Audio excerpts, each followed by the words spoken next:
is the Levels Network. I'm Justin Horo, joined by the Triple OG Willie Mason and the still undefeated boxing amateur champion of the world, Podcast ROYALE 2.0, Lukey Stowe.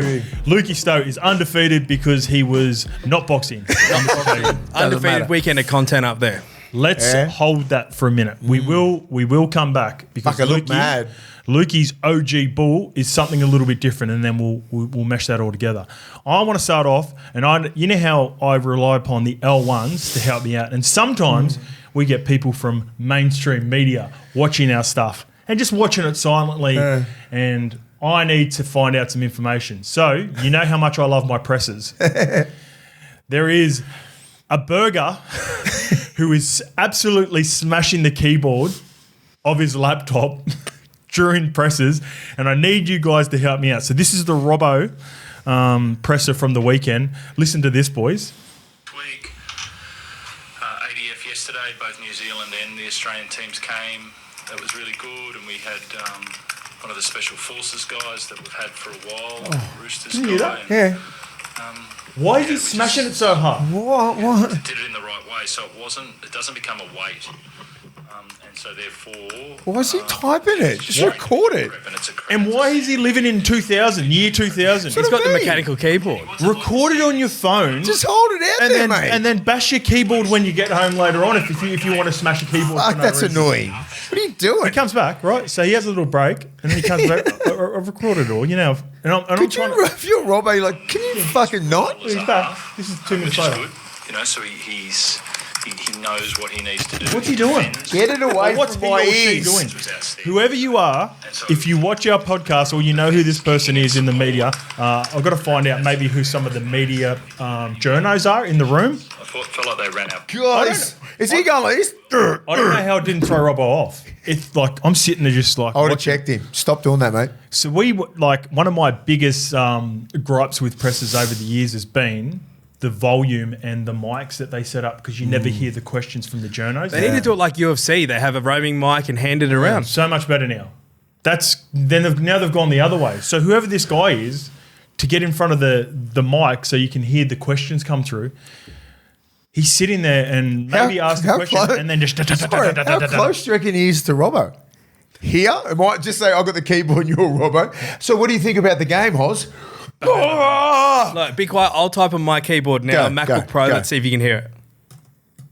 Too loud, mate. Shut up. Get out. And he must be very close. He's sitting right next to the... So what there is obviously a mic for Robbo. They've now introduced a mic back for the journos. I reckon he's about that far. So I reckon there's a table set up. I'd love to see the setup. Ozzy, I reckon he's about that far. Yeah. But even... You're Teddy, I'm Robbo. To our point... We've all got fucking recorders, like recording devices on our phones now. Record it, punch it out later. Yeah.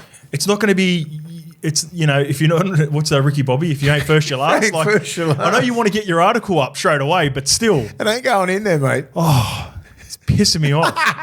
That just did my head in. It almost pissed me off as much as some of the symptoms over the weekend. Can we get media passes this year? Surely. We'll pick on the bloke. I need to get in there. I need to find out. How's your weekend anyway? Yeah. Footy? Frustrating. Yeah, footy. Yeah, you do anything for ANZAC Day? ANZAC Day, no, just called the game. Yeah. Took it easy throughout the day. What about you? Did you do anything? Did you have any events on or anything? I didn't have anything. It was a lot of family time because I know we've got a busy little week coming up this week. But, Archie's going back to school next week, so spend a lot of time there. But watched a lot of footy. From my house, I just walked to Bronny, right? So Bronny does a thing where they... obviously for ANZAC Day, and they march along Bronny Beach. Saw Joey down there, his little girl, and father-in-law was walking in that sort of that bit with his mates that were in the. They're marching, they were marching for their mates and everything. It was pretty cool down in Bronny. Went for a swim for. I haven't been in the ocean for that long. Just sat there for like about an hour. It was so beautiful. Anyway, and then just chilled at home, mate. And just watched a lot of footy, man. It was good. Just like watching the. I love how they do the New Zealand anthem. Just get that. That's one of the best anthems ever. It's a good anthem. I don't know what it is with me, and when I hear it, it hits me different. right? It hits different, and I'm like, I love the Aussie one, but the fucking the New Zealand one when they sing it in Māori and then they sing it into the other one, I'm just like, it just fucking lifts me. It's the recognition of doing it in Māori. I don't know what it is, but even like when I've faced the haka, obviously a fucking lot of times, and it just brings out so much emotion in me, and then that's why like obviously test football is fucking crazy, right? A lot of emotions are high, and I'm just thinking. Then I used to watch because my boy, like, he loves watching the haka, like the All Blacks haka, right? The sippy towel and everything like that. Yeah. So I showed him some old things. I think the 2011 World Cup when England or South Africa or the Frenchies joined together and marched up on them. That was England. I think it was England or the Frenchies, something like that. And then like that, I look at that and I'm going, I've achieved everything that I want to achieve in a game, but I'm like, fuck, I would just love to do a haka. Like but not for league, for union. Yeah. Do you know what I mean? So I remember in the early 2000s having meetings with some All Blacks coaches because they knew I was eligible for New Zealand, and with Eddie Jones, he was the Wallabies coach. So it was like just before I did my Liz Frank in 2004, I was going to go to one of them. You were actually having proper conversations about like what it would look like. Would you play? Would you want to? And I was thinking, I want to play for New Zealand because of the heritage and everything like, and the history of that, and I could play there, and I feel like that jersey and everything. But I just didn't feel the connection with the league one because I felt the Aussie jersey in rugby league, but the connection was with the All Black, and I'm not sure if it's just with greatness and everything like because I connect with that. Yeah. I connect the Aussie jersey as a young kid as being the best, and then the All Blacks has been the best. But the Wallabies were really strong back then. Well, I know, but I just never look, and it must be a league and union thing in my head in Australia. Yeah. Houso versus private school. I'm the Houso kid. Must be a lot of things mentally. And I was like, fuck, man, if I could just do like when I watch Liam Messam and like I watch Richie McCaw and that, it fucking brings like so much emotion in me. It's crazy how I feel like that. I don't know what it is. And I even like watching my little boy doing it and that, and I'm just like, imagine if he wanted to play union or something. I said, go play for fucking, go on, All Blacks. You know what that jersey, mate, the history in the jersey, it's everything that it stands for, not disrespecting the rugby league one, but that All Black, that fucking haka, that's the one that you'd be like, that looks scary because they have about 20. They have the whole squad out there. They have about numbers. 20. It's the numbers. It's how it's fucking. And you lead that haka, and you can see Piri Wipu and a few of the Aaron Smith. They talk it, but like when you're at the front, like Richie, and I was like, fuck, that looks awesome. Like top 3 things that I want to do. Yeah, but I just didn't do it. I faced a lot of them. But I was just like, fuck, that looks sick. That's interesting. From the weekend, the ANZAC and the New Zealand both things. Spirit. It's both things. Because I'm fucking mixed, right? I'm born there. I'm fucking Polynesian. Dad was an Aussie, everything like that. So it's connections everywhere. You know, like it was just like a lot of emotions everywhere. I was just like, because when I hear that anthem play, I'm like, fuck, it's a beautiful anthem. Kalen was feeling the anthem. Beautiful anthem, man. And you know, especially when you chat around that. You know, when you play like fucking tests and that for Australia, and then you hear that anthem, you're like, damn, it hits different. Did you see the before the Newcastle game? Yeah. Kalen sang the New Zealand anthem and not the Australian anthem. Jeez, it's all happening. The writing's on the wall. It's coming. That's fair. Like he's a Kiwi. Like he was born in Australia. Look, he's got the moku and everything on there. His parents are New Zealand. I think he was born in Perth. Sorry, I believe that's correct. Yeah, Perth. But he is proper Māori. He's represented. The All Stars obviously a couple of times. So he's got that twang in his his accent and shit. And I think you've got it in the show as well, but the photos of him with the Crusaders boys before the game, they did the Knights collab with the Crusaders players. Ooh, I didn't see that. You know what he would have been like if he went to Union? He'd be Dan Carter.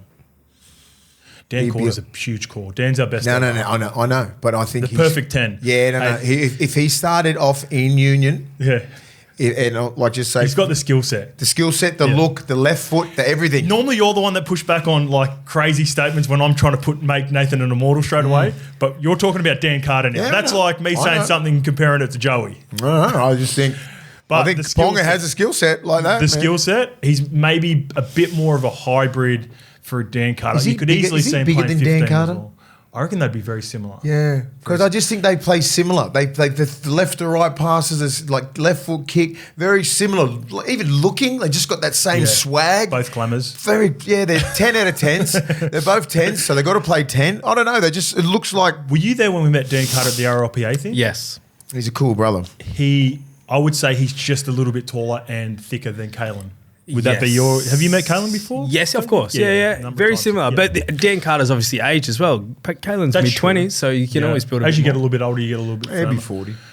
Oh, you got me thinking about comparisons now, and that's. I don't know. I could spend an extra 5 or 10 minutes on this. I think it's just the way that he plays, the left foot. Yeah, the left foot, The goal everything. The kicking. left foot kicker, everything like that. Little bit like that. I love where you just went with it. That's a take. That was a beautiful tangent. Speaking about Kiwis, We haven't had a tangent like that for a while. I just love it because that's what the ANZAC spirit does, man. They fought, and shout out to everybody involved with the ANZACs. Anyone who's got any family members and that, just it's a very proud moment. You see some young grandkids of the guys that were in the ANZACs with their medals on and stuff like that. Just got to keep that tradition going over and over because there's not many left. Yeah. There's not many left. So everybody, I love the league how they do this. It was good. It was good. Yeah, it's a great point, mate. And you've started the show with a lot of positivity. Yeah. And I was going to come in really negative. Yeah. And because I want to talk about the sin bin. Yeah, we'll get to that. Start. We'll get to that. No, that's a great start, mate, because, for a lot of things you said there, and I've said this a number of times, one of the best games I've ever been a part of, you're a part of, mate. You're a teammate of mine. Our victory down at Melbourne on Anzac Day. That was as good as it gets, so well said. All right. My headline for this is the competition as close as we think? Now, let's go to what Joey said yesterday on the Sunday Footy Show. I did see that. Should we play a little bit of it? I'm only going to play about 30 seconds. Everyone's seen it because it went major viral, but give us a little bit of context. I just want to just refresh, What the eighth have to say? I saw this. Is absolutely farcical. It's gone beyond a joke. It is embarrassing. The over-analysis and the overreach of the bunker in play. The bunker should be used only for try-scoring opportunities, unless it's a send-off. Or it's an egregious. out-and-out send-off, and they miss it, then fair enough, come in and send the player off. Going back 8 plays in a set of 6 where the referee doesn't see it, the touch judges don't see it, the players don't see it, and to send someone to the bin, it is absolutely farcical. Next week, we're going to the Magic Round. We are a working-class game. Our fans are working-class people. They save up all year to go to Magic Round. And to go out there and make a farce of this game will be disgraceful if it happens this week. Well said, Well said, Goes on, Joey. I know, I saw the whole thing. It's very passionate. I think farcical should be another word for fucked up. He wants to say that. Yeah, he's got to use a word that is He's on Sunday Footy applicable on Channel 9 mainstream. We can say I know what I know what he was thinking. Yeah. That's... Now, the thing with this too, and I was looking at it over the weekend, and I'm thinking about some of the implementations or changes that the NRL have made over the last couple of years. They're a huge part of why players are tackling in the fashion that they are. So when you constantly change the game to speed it up, mate, you've talked about it before. Yep. They want to create fatigue. They want to keep ball in play. That is going to lead to more defenders slipping up on tackles when their targets are starting in the correct position to begin with. Yeah. Like you're trying to fatigue the players. When you fatigue the players more, that is going to lead to a couple of more incidents where a player slips up and clips a player with a little bit of high contact. Now, if you send him to the bin, a player, especially at the start of the game in the Warriors-Knights game, and this is where it's really frustrating, right? I've got the Neocorta and Leo Thompson hits were both careless high tackle charges with a $1,000 fine. Now, what you do when you send those 2 players to the bin in the first 3 minutes of the game, you fatigue the other 12 players more. So what's going to happen when you're fatigued? You're going to make more errors. Yep. You're physically going to get your contact wrong because there are wider spaces There's one extra wide. Like, think about spacing for us when we're at AB defenders. What's the rule, mate? Maybe 2 or 3 steps, right? Yeah. When you take away another defender, you're creating more space, which is going to lead to more arms tackles, more fatigue, more diving at players. So when you think you're doing right by the players, you're not. You're actually doing them a disservice. You're doing the rest of the whole team's got to work on this occasion. As hard. The other 24 players in the Knights Warriors game had to be that much better at their contact and defense because of an overreaction from what, in my opinion, were the right calls on Thursday night. The Bulldogs players, and this is where I want to get to as well. The Bulldogs players fucked up on their contact. Yep. So almost all of them I was okay with because it was like, all right, I can see the Bulldogs are trying to send a statement here. Yeah. They've got their contact wrong. Yep. They're trying to prove that they're not going to be bullied by a Broncos pack and they've gone too far. What ensued over the rest of the weekend was an absolute joke with some of the players, and it even started on that Anzac Day game. Sandon Smith's another one on the 4 o'clock game. That was the next opportunity that we sent a game. Sandon Smith, believe it or not, he's only got a fine as well. When they come out with fines, that's how much of a bullshit it is, right? Like you got to if you're sending people off for 10 and everything, I just don't understand why. Like they obviously sit down before the week and go, what can we, are these players are we so out of line every game and people get knocked out that we have to go everything that happens, every contact to the head in 10, they're going for 10. That's exactly what would have had to go on down. Annesley runs that shit, right? He's going anything intent to the head, they're going off. I mean, but get it right. The Sorensen one did my head in. Where's he supposed to hit? That's the one that Joey was talking about. Yeah. Where you got a 100-kilo bowling ball coming at you. What's he supposed to hit? Because but they sit, they go, you got to get it right. Like if it's shoulder to the head, like the Bulldogs players, right? Yes. There was intent there. You could break someone's jaw. You could really hurt someone. Yep. Right. Send off for 10 and you will get suspended. But all these other ones, when they can have time to look at the bunker and they're going back about 6 or 7 tackles, up, stop, pause, he's going to get suspended and going off for 10. A couple of these games yesterday. Yeah. I was like, what's going on here? Like, you're ruining the game. That bunker is fucking the game up. It should be only used, like Joey said, for tries. You can't go back so far. Like, everyone's gotten along with it. Unless that player is on the ground, unconscious, and then you have time to look at it and go, all right, I can send him off. Well, here's quickly to that point.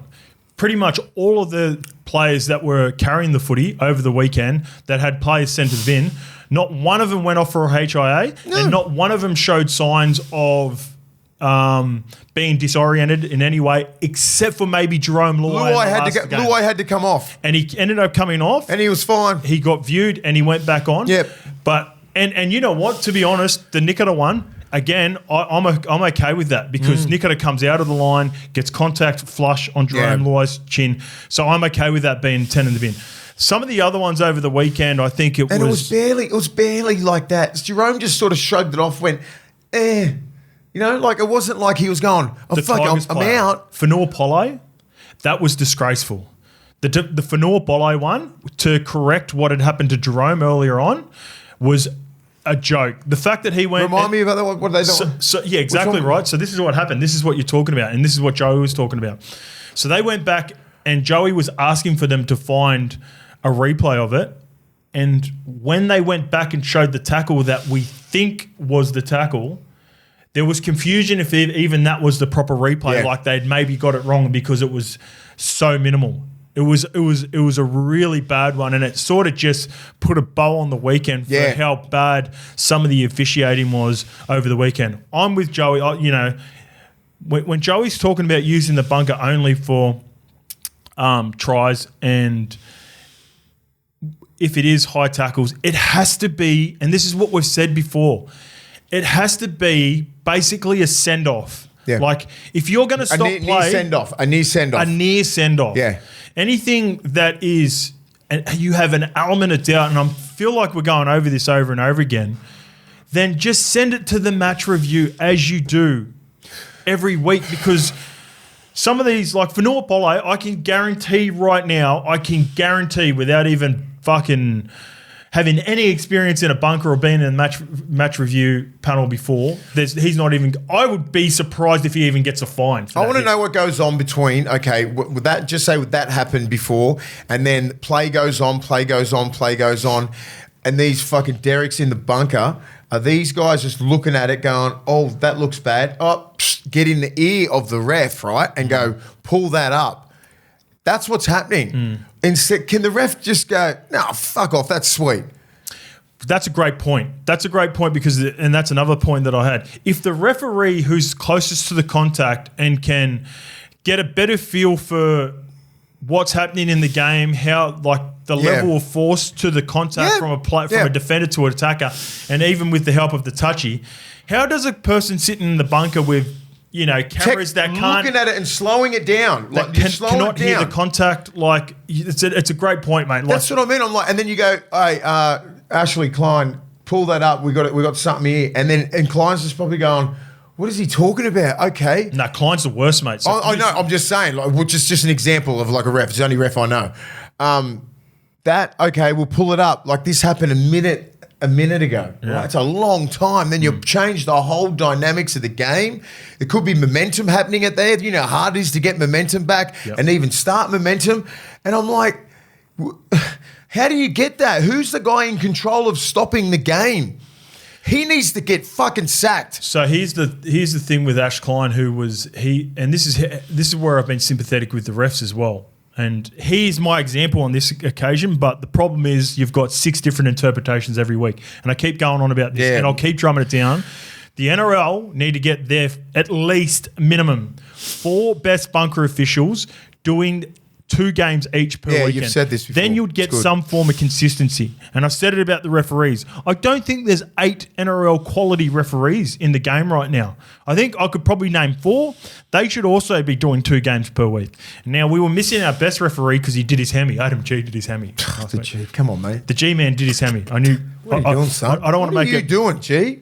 The G-man, right? You want to get Origin or what? You're going to push harder.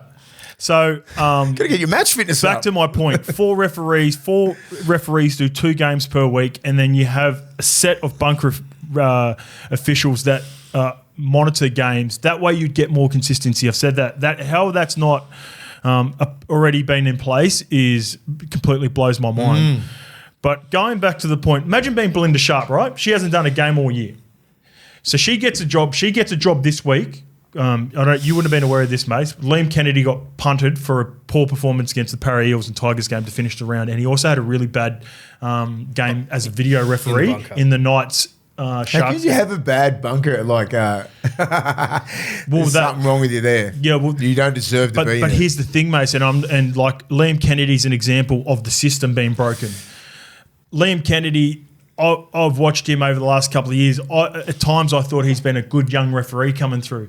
But what's happening is the inconsistencies across the board. And I've said this before, where I don't think the referees are completely on board with what's been sent to them. So when you going back to my example, or going back to my original point, Belinda Sharp gets her first game, right? She hasn't had a game all year. She's already going to get scrutiny. One, she's a woman referee, and she hasn't had a game. During the game, I reckon Ash, on about 4 or 5 occasions as the video referee and supposedly the best referee in the game, he pulls back 4 or 5 different hits where Belinda Sharp didn't catch it in play, and then because she's the referee on the field, the questions are being asked of her from Nathan, from Daly, the 2 captains, from Isaiah Yeo. So she's dealing with her first game, getting overruled by Ashley Klein. Then later in the game, when her head would have been completely fallen off because there have been 4 or 5 occasions where Ash has intervened and sent players from the field, Scott Sorensen. Yeah. She didn't pick that up originally. That was something that was picked up because she thought it was a set later. Hit. That was 6 again up until the point in which Ash intervened. And then at the end of the game, Jazz Tavanga goes and hits Tom Jenkins in a high tackle, which is deemed to be a high tackle. And you can understand, because it's been so erratic, Belinda Sharp's gone high tackle. Jazz Tavanga challenges it. Ash overrules her, and it is given an all clear and he gets the opportunity to play the ball. Imagine being Belinda Sharp out there as a referee in a first game this year. Ashley Klein is a problem. Ashley Klein is definitely... He's got the ego like a Billy fucking Harrigan? No. Or does he think he knows everything because he's been around for a long time? Ashley Klein is the example of what's been portrayed and the worst example of what's been portrayed to the referees. I think, and I've said this before, because Ash is the guy, if he continually just drums down the rules to the letter of the law without having any grey area and not having any feel for what's actually happening in the games, he will continue to ref Origins. Yeah. He will continue to ref grand finals. He will continue to be the guy. He's the most experienced guy. And then off the back of that, if anyone doesn't play ball within the referees, they're the ones that get ostracised. They're the Liam Kennedys of the world. You know what I feel like now, right? Just watching the weekend, like how great the product is to watch. Our game at the moment in the first 6, 7 games. The last couple, when the refs try to come down on these fucking rules, just makes everybody just not like the game, the product that we're putting out. The refs getting sent off, the send-offs, that they're ruining the game. Like, it's so hard to fucking get momentum, and if you're sending people off for 10 minutes, bringing it back, like our game's predicated on just free-flowing game, trying to fatigue the other guys and everything like that. Just keep the ball in play, the ball in play. These things are just coming out of nowhere when we think the ball's in play and we're going, and they're like, let's go back here. And it just me as a consumer of the game, I'm just like, what are you doing? You're just fucking making me not want to watch this. And here's and I agree with that. On top of that point, right, this is what I've seen a lot recently, and there's been conversations or at least opinions on, hey, the game's as good as it's ever been. You know, we're flying. They're all making so many good decisions. Yeah, we are. We're going in the right direction. But here's a valid point, and this is not to kick rugby union or be condescending to rugby union. 10 or 15 years ago, and I watch and I can see the temperature in the room by going and watching comments on when I watch really popular Instagram pages for rugby union, and then I'll watch the highlights of a Bledisloe and see all the comments. Some of the rule changes where they've basically got a black and white rule with head contact has been a huge factor in why, in my opinion, rugby union isn't as popular as it used to be.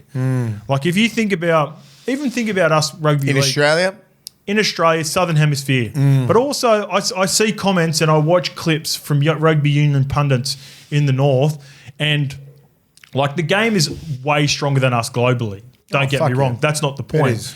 But the amount of criticism around contact over the years has been a huge factor why I don't think it's as strong as it used to be. Yeah, right? So we can't get complacent just because we feel like the game's in a good space right now. And I always like to have a compromise. I don't like to go on these rants unless I think, all right, what's the solution? They need to right now, don't save it for the end of the year, get players in with runs on the board who are big media personalities and sit them down with the referees, with Graham Annesley, and just take the ego away from anything that you're doing in the NRL right now, and the Graham Annesleys of the world and Ashley Kleins. Get people who know the game. And if you really want to protect the players, get players that have lived it, played multiple games, played at your level, Mace, and go sit down and watch a number of clips together and go, right, what are you seeing here? Tell us about this contact. Tell us why you think this is 10 minutes in the bin. Why you would give that one 10 minutes, why you wouldn't give B. So why would you sit down with Casey Badger, who did the Warriors game, and go, Case, this is what I'm seeing in the Leo Thompson hit, and this is why it's completely different from the Sitili Tupanua hit on Thursday night, which was a sin bin. Those are the factors. When you talk about mitigating circumstances, they've got people within the game who are obviously directing them or advising them in the wrong way. They need to get people in there who have a feel for the game, who've played the game at a high level. Get a proper OG, all right? So go back. Someone that's sharp enough and that's been involved in the game for long enough as well. So you can get a feel for what it used to be and how you need to change, right? Because you need to have an example of a player like that in there. It needs to be, all right, like, this is what happened in my day. This is unacceptable now, but this is where you don't want to go completely the other way. Then you need to get someone more recently retired and then go, just those two guys, get them in a room, sit them down with the referees. Yeah. This is surely there's got to be a couple of blokes that would want to do that. A couple of ex-players. For sure there would be. For sure there would be people that would put their hands up and it can't wait to the end of the year because Joey's right. We're about to have Magic Round this weekend. Everyone's going to be in the same place and the scrutiny from the very first game at 6 p.m. on Friday night is going to be huge. And as soon as you send someone off, I guarantee there are going to be people over at Magic Round who might be thinking about going and watching the game and have a 3-day pass and go, fuck this. We'll just go to Fanland. Yeah, go to Fanland. We'll go get on the piss or whatever. We can't be bothered turning up to what you deem to be a game where you don't know what the result. They got to get it right because like me as a supporter of the game, I'm just like it just wasn't a good look. Yes, the whole weekend wasn't a good look. I'm like, you guys are ruining the game. And I'm like, who's ruining the game? The refs are ruining the game. The players are out there trying their best, busting their asses, doing everything for this game, and the refs are ruining it. Their interpretation of everything is ruining it. So get it fucking right because you're ruining the game. And the NRL players are actually doing such a great job for somehow being able to not lose your shit. Yeah. God, coaches, everybody's done such a good job just to go, all right, just the rule changes. They're trying to fucking put their foot down. But what we don't like in this game, right, is this the inconsistent bullshit that they throw up. Like, it's been happening all fucking year. Shoulders to the head. And then all of a sudden in round 8, you just want to send like fucking 10 people off. Like, what happened in round 2? They were still hitting harder. They were hitting harder in round 1. I think there was 17 total over the weekend. 18. 18. And then remember the week before when Satili Tupanua, right, when he hit the kid from the Sharks, that was 1 10-minute in the bin. That was only one over the whole week. Then the next weekend was 8. Yeah. And then it's just gone up and up and up. Like, this is a contact sport. I get it. We're trying to limit shoulders to the head. What do you think the conversation is at NRL HQ? Like, between like because there'd be a department around like the product of the game, the narrative, the media. Then obviously there's the referees department. There's obviously the legal department because that's why they're coming in with these headshots. That's a big thing. Yeah. Sorry, the HIA and the everything like it's a big thing. They've been doing data since 2014, since 11 years. Then come out with the data. Like that's just like they won't never do that because they just don't want to. They don't want a lawsuit in 20 years. Would you sign like a waiver in the element of as a player if like you're one of your big takes that you've always been consistent with is you got to be tough. This is just part of the parcel of playing. Why can't we have like a boxing style waiver that's within an NRL? There would be something like that involved anyway now. Yeah. This is I reckon. Sure, but then so what's all the like where does it stem from then if they're worried about what's going to happen in 30 years time? Because no matter what, they've still got to be showing signs of protecting the players. Yeah. And this is going back to my original point. They're actually doing the players a disservice. Like, and again to what I was saying, with all the players that got sent off, I believe only Jerome Luai was the only player that actually went from the field to get an assessment. Every other player just get up and play the ball. They're all getting it. No, they all played the ball, mate. That's what I'm saying. They just get up and play the ball. They just get up and play the ball. No one's laying down. They're just trying to get along with the game. But you know how I've been critical of that before in the past, where it's like a player have been players. This is where I think the players have got better in the last couple of weeks. Because, and another great example, I watch all the presses. Craig Bellamy and Munster was sympathetic to Latrell. Todd Payton was sympathetic to, which team did they beat on the weekend? Titans. The coaches are sympathetic to the opposing teams that it's happening to in games because they know that it could happen to them next week. That's how bad it's getting. Yep. So rather than speaking out on the players and sticking up for their own players on that given week, I'm noticing language from coaches right now that are like, I really feel for him. I really feel for the other side. The Ronaldo one in the in goal yesterday, if that got a high tackle. When he just slapped his face. That would have. Oh, Ronnie. I'm looking at some of the charges over the weekend, and this is where, you still want to get it right and protect the players. Like I keep going back to the Bulldogs, they totally missed the mark in that game. They were too fired up, and we'll get to that in a bit. Tupanua, what about but Marcelo Montoya, he was like the third person to get sin-binned. He got sin-binned because they didn't correctly adjudicate Tupanua's knee. Tupanua should have got fucking Like how, and this is going back to my point 2 weeks ago or last week. Remember when I told you Ashley Klein completely missed a chicken wing because he's only looking for contact to the head off. Yeah. That's their trigger word. That's their trigger. Contact to the head. That's their ruling that they're focusing on throughout the week. That he blatantly missed a chicken wing right in front of him, right in front of the touch. His arm was Greg like, Marzu's arms was like this, right at the back of his shoulder. And for whatever reason, that was 6 again. Then Sitili Tupanua lifts his knee into the face of Brendan Piakura, and because it wasn't shoulder to the head contact, it was fine. He's sweet. Yeah, we'll chuck that on report. Tupanua's going to get 2 weeks for that.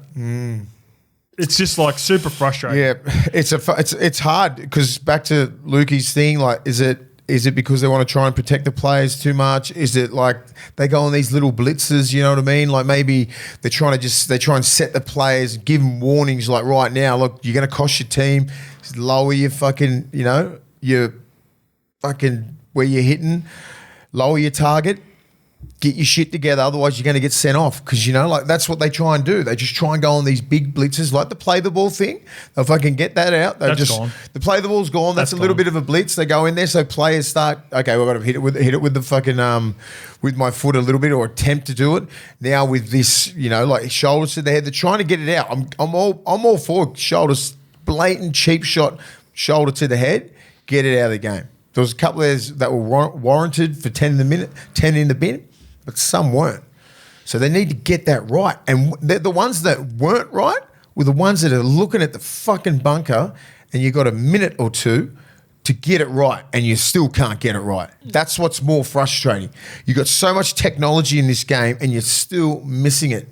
Here's a message or a comment from a neutral in our YouTube comments. I'm watching the Penrith game as a neutral right now, thinking two things. The officiating of this game has made it borderline unwatchable. Yes. Number two, unless we decide that there is such thing as accidental head contact when an attacker slips, this sport is over. Yeah.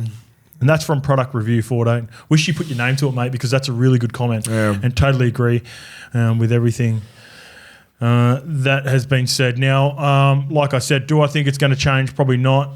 Is it super frustrating and do we have to get used to it? Like Vossi said during that call. Vossi said it's sort of tongue-in-cheek. I suppose we just got to get used to it and move on because he has to move on with it and call a game. Yeah, right? I don't think this is going to happen all year. I honestly don't. This has just got... They can't. They'll fuck the game up. This is when Volandis and that come down and just go, hey, Annesley, get your shit together, get all these little fucking muppets in line and ref the fucking game properly because you're ruining it. Or you're all sacked. Send him a text, mate. I'll message him. All right, let's get to some positive. Let's start with, not start. Let's get on to our Lions tour chat. Got a couple of questions, some really good questions that'll kick off the information that a lot of people want to know with regards to what we're doing over there. So, Christopher Lee, L1 since day one. Quick one, lads. Absolutely love the show here in England. Just wondering if you could hit up a POMS package for jumping on with your boys for the Ashes tour. Would be awesome to get amongst it with all the Aussies for 3 games and whatever in between. On a side note, Foz is a legend. The next one comes from Leslie Boy. Tickets are sold out for Everton. So, Lukey, Everton sold out. Headingley sold out for Game 3. Yes, we do have a package on the website, don't we? Where players, POMs, can get involved in it without the flight. Correct, yeah. So if you live in the UK, go on the website, fill in the form, and you're basically, one of the questions is, do you need flights? Do you need this, that, and the other? So if you want to travel around with us, onto us, stay with us, you can do that. So fill in the form, ashesrl.com.au. Select, just go through the website. You'll be able to pick how you want to, when you fill in the contact form, all your information and where you want to fly from, who you want to room with, etc. So that is ashesrl.com.au. So for people that haven't watched the last couple of episodes, me and Mace are taking a tour over there from Australia, but Lukey talked about the packages that are available. And the reason it's important for people in the UK is the tickets are sold out for Everton and the tickets are sold out for Headingley. So unless you can find the black market to get tickets, you got to come with us. Go on, get in the package and come and watch all 3 games. I know we've got a really strong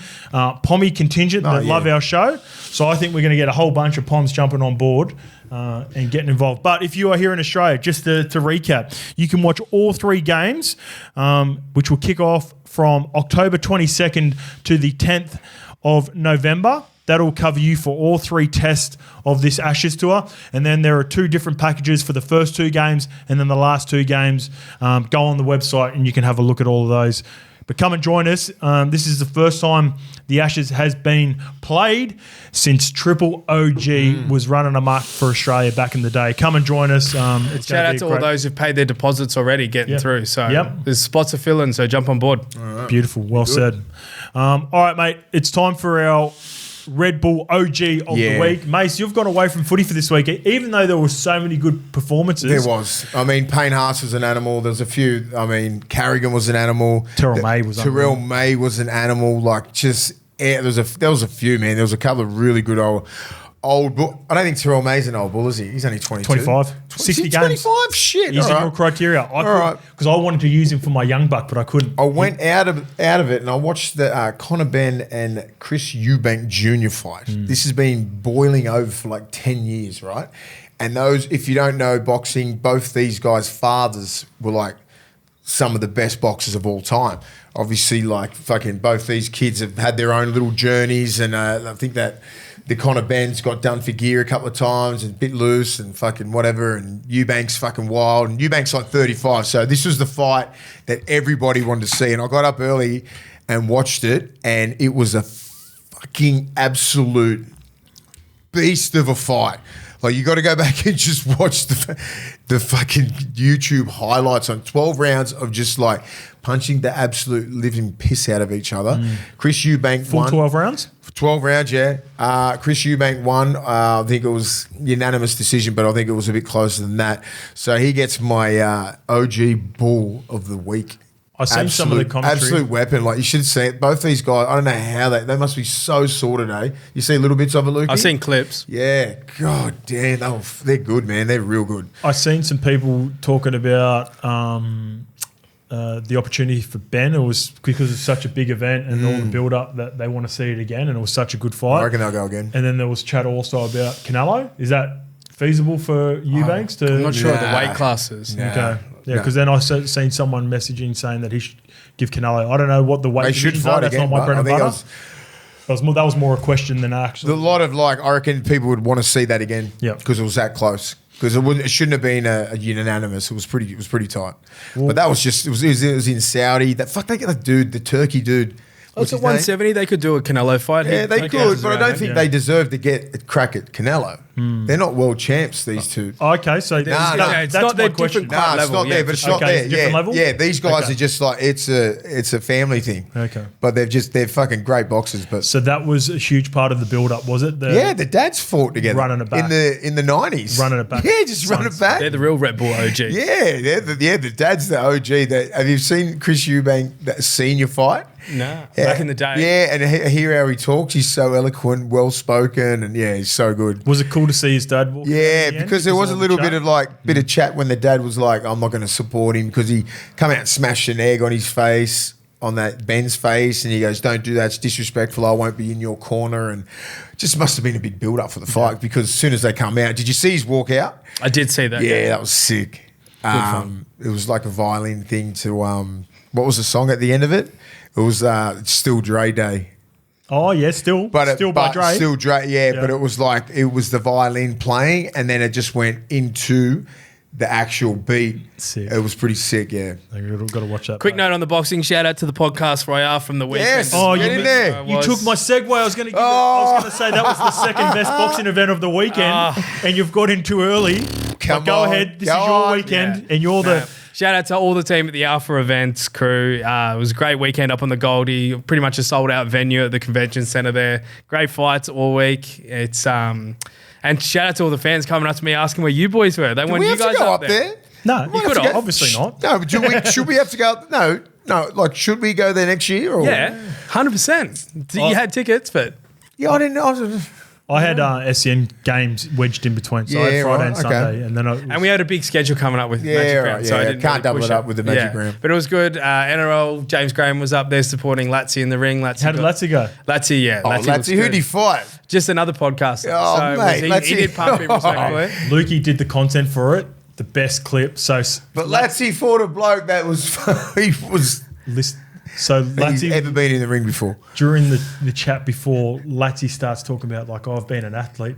The other guy goes, "You're a bench player." 180 off the bench. And then Latsy said something about his missus off the back. It rattled him. Yeah, he probably. And then Latsy was hammering all weekend. Latsy's such a good dude. Well done. But it was good. I can't believe Latsy got in there and punched a piss out of just another podcast. So he's looking for a real fight now. So he's done a couple of fights. I know, like I love him. It's good. He did one of those. But don't beat up a podcaster. What are they? The corporate sort of gigs. Oh, you did the corporate fighter, yeah. Latsy's done a couple of those things before. No, but he had a real pro fight. I think he fought out at like Punch Bowl or one of those sort of fight night events. I thought that was a corporate thing. Was that an actual No, that was an actual boxing fight. Yeah. SB Dub and Gal, that's happening? That's happening. Surely we get to interview those guys through KO, right? Streety from Hello Sport didn't quite get the dub. Yeah. He fought Liam from Inspired Unemployed. Saw that. Yeah. He got dusted. Yeah, dusted's a strong word. No, but I just watched the lead up to it, right? Yeah, and, you see, Streety was talking shit. Yeah. Thought he was going to pump this bloke from Uninspired. Yeah. And he got done. It was good. When you talk shit like that, I thought Streety was going to because the other guy was so just pretty chilled. And but he looked good. They looked good. They looked in shape. Streety was in great nick. Both of them. The other dude was he was jacked too. He was different. Like Streety was more compact. Liam just Liam was big. I think Liam might have just beat him on the jab a few times. He was just longer. Liam looked very composed. Streety was very jumpy. Yeah. Wouldn't say erratic, but it was a great fight. Like they just showed they'd both been training for a while. It was really good. And who was the guy, the bald hair with the beard, fought the other guy? The other guy beat the shit, knocked the shit out of him. Yeah, there was a couple of good knockdowns. The ball guy was talking shit about the other bloke, and the other bloke saying, "I'm going to fucking kill you." You watched it all. You were I watched. You went through the Instagram. No, I watched the Instagram things on the whatever the alpha thing is. Alpha events. I watched all that, so I watched the whole the building to the story, and then so I watched it at the end of the thing. So I obviously knew what was going on. The build up and then the fight. The build up, and so I knew who was talking shit, and then got embarrassed. So bald head guy was talking shit to old mate, and old mate fucking leveled him. Did he? Proper. And he's some people got pumped. Fucking embarrassed. But the People's Main Event, Tom Dahl from Alpha Blokes, when he walks out into an arena like that, when Tom walks out, the whole place just goes mental. Everyone's going, A, B, C, A, B, C. Mate. Alpha Blokes. Tom from Alpha Blokes, he's behind the Alpha Events company. We've met him at Magic Round before. Good things, man. Yeah. We're going to see him this weekend? Yeah, we'll be up there. They're all there this weekend. Knuckles, everyone, so... I'm telling you right now, mate. Grab a couple of his hats. I love you, big Knuckles. He does some good things, Knuckles. Knuckles is any NRL thing that players wants to get behind. He's done all the charity work, like we had the jersey the other day. He's a good man. He's a good human. Yeah, so I said they'll come see us at the Star. Yeah, sweet. You got to see us at Fanland. We'll be dominating. It's going to be good. Magic Round's going to be good. I'm going to be at the Stock Exchange in the morning, so I'll be drinking some Bundy rum with some crazy Queenslanders. You know, you love Bundy rum? Do I? You love Bundy rum? I do. Yeah, it led to a couple of rough nights back when I was younger. Yes, exactly. Until I got taken around, me and the great Terry Lamb a couple of years ago, because we play games at Bundaberg now, right? So they took us through the whole... The distillery there. Yeah, the distillery, yeah. With the big moat of... The big fucking distillery at Bundaberg. What's that? The stuff that they put in it. Yeah, I know what it is, but it's fucking strong, and they were giving us some Bundy rum, and it was actually really nice. Changed my whole fucking perception on it. So, I'll be at the Stock Exchange with the great Mark Geyer. I think there's going to be a lot of other... Molasses. What's molasses? Yes. So basically, they have like a 50-meter pool at the Bundaberg distillery, and it just slowly moves. It's the main ingredient for Bundy rum. So shout out to I'll the be there event. with MG. We'll be at the Stock Exchange from 9. Have you seen this podcast that he's doing? MG. It's a good concept. 5 and 5. Have you seen it? Nah. So he's got a new podcast where he brings in 5 photos. I believe it's 4 or 5. Yeah, 5 and 5, is it? You go and look at the photos and what it means to you. Yeah. I seen a clip that he did with Fletch. It's a really good concept for a podcast. Yeah, I'll be there. So from 9 to 12 o'clock at Stock Exchange. Make sure you get there. Because remember last year we went to Stocky, it was packed. Because guys are going they're still going hard from the Friday. Couple of Larrys. Yeah. Well, I think I did that last year. Not doing it this year. No way. But I'll see you there. That reminds me, on Friday night, I'm doing a live stream with the Hello Sports boys at the top of the street, Caxton Brewing Co. Yeah. So I'll be doing the 8 o'clock game after we finish all our commitments for Red Bull. All right, let's get to Skipper Scope's Young Buck of the Week. Yeah. I've asked the question a couple of times to you, Mace, whether we think he is the long-term halves partner to Sam Walker. And I've refused to pass judgment on what it looks like long-term until I see him with Sam Walker. But, geez, this was his best performance without Sam. He's had a couple of good games last year teaming up with him. And the reason I bring up Sam Walker is because I didn't think anyone could eclipse what Sam Walker did on Anzac Day last year.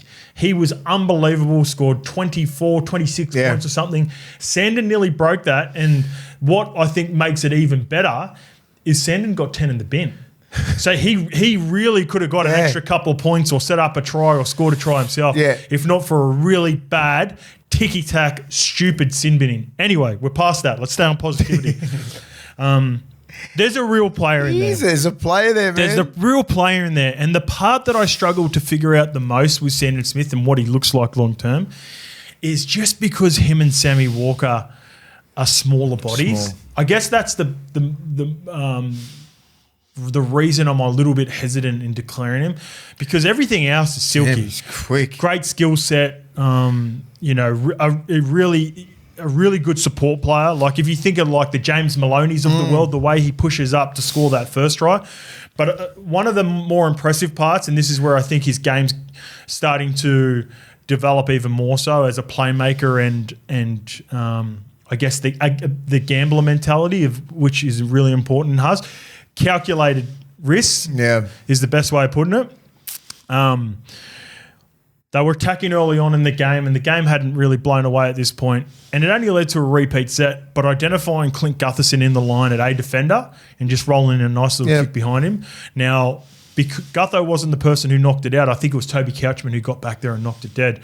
But just identifying Gutho on the run, it wouldn't have been a set play, and being able to execute it. Yeah, you didn't score the 4 points, but it led to build pressure, and that's what the Roosters did to the Dragons the entire game. And Sandon Smith was the key. It's the best game that I've seen for him in a Roosters jersey, and I keep asking the question, and I still need to see more, don't get me wrong, but this is a great step forward for Sandon Smith as a playmaker. He's a runner. He's a runner. He can... He's got a lot of skill set, man. He runs hard. Like he's a quick mover. He's quicker than I thought. He gets through those little gaps and he'll take it to the house. He will take it to the house. You should throw Sam Walker in there and let Sam just organise a lot of things, get his kicking game and everything like that. That young kid who's filling in at 7 has done such a good job in his kicking game, and he's just doing his job. Just doing enough, isn't he? Doing enough. Like where Chad Townsend, they thought he could do that. He's just digressed something like ridiculously, right? He'd probably been reserve grade the whole year because like this young kid's going to hold the fort until Sammy Walker wants to come back. If he comes back, then they can go on a bit of a run because they look all right. They look all right. They look good.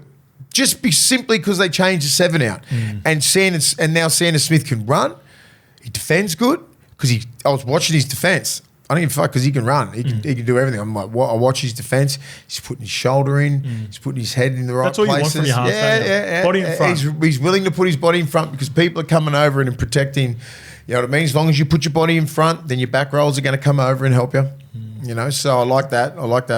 I guess that's probably why I've been a little bit hesitant to declare Sandon Smith and Sam Walker together, because if you have two smaller guys, don't get me wrong, they're brave, but they are going to get a lot of traffic throughout a game. That's the fucking way it is. And it's super fatiguing for the centres and back rowers. Yeah. That's when you start to see missed tackles from the Angus Crichtons of the world, your Billy Smiths of the world, because they are continually making tackles for their smaller guys. So that's why I worry about their partnership long term. But they've got to be, and that's the only thing, mate. Yeah, and I think just say when you're in a really good defensive system, you shouldn't really get your 7s and 6s isolated one-on-one. Yeah. They're going to be sometimes in a good attacking system, but sometimes it's hard to get those guys one-on-one. And also one last thing on their partnership, neither of them have a long kicking game. No, they're little, and that's a huge problem in the modern game. Little pitching weeds out. Just smaller bodies, little pocket rockets. That's where Savala's been great. Need another little another pre-season to get that muscle on, a couple of kilos, and they'll think they'll be a lot better. 10 out of 10 short kicking game. Like within the 20, they're probably the two most dangerous. Like on any given kick, you could. Sam Walker's not that good on the kick, is he? Not long. No. Like shit. Not like a 3 out of 10, but he's about a 5 or 6 out of 10 compared when you compare him to Moses and Nath and Cherry and Birdo. Even some of the other guys like Fogarty would be better than him. Clearly, Fogarty's awesome. Sexton would kick a footy further than him. Yeah, that's something he's got to work on. But that's probably their range, like the Sexton range, which is you can afford a Sexton when you got a Burton. Yeah, you know what I mean? Like week to week, every now and again, if Burton doesn't play, Sexton can do a job. And look how many, like the good teams they'll drill you down in your 30, like where you're going to kick it on, and then you'll catch it on the 40. It's not good. Yeah. So that's but what a performance from Sanders Smith on Anzac Day, huge occasion. Big one. Clearly 40,000. Clearly, whatever Robbo's doing for that week, and recognising it, but also being able to just focus in on what's important, because those Anzac Day games, they feel like a finals-like atmosphere. Yeah, I've played in a couple of those. They're pretty brutal. All right, let's get to a game that was played a little bit later on Anzac Day as well, and it's a question around Christchurch team. This one comes from Andy Patmore. Hoz, the new Christchurch stadium isn't finished yet, so they are playing at the Crusaders' current stadium. The Waz just re-signed, so they will be playing games down in Christchurch until 2028. They will use the new stadium for sure in the future. So off the back of that, I called this game. The energy in the crowd, fucking crazy, in this game the entire time was unbelievable. They sold out 3 weeks prior to the game, and we have an opportunity now as a game to put a second Kiwi team, New Zealand team, and I think we're ready. This crowd and the build-up for it, and I missed the clips with the Crusaders, but just seeing some of the content in and around both the Warriors and Newcastle Knights throughout the weekend, I think we're about to talk about the Perth bid. That is all but approved. It's done.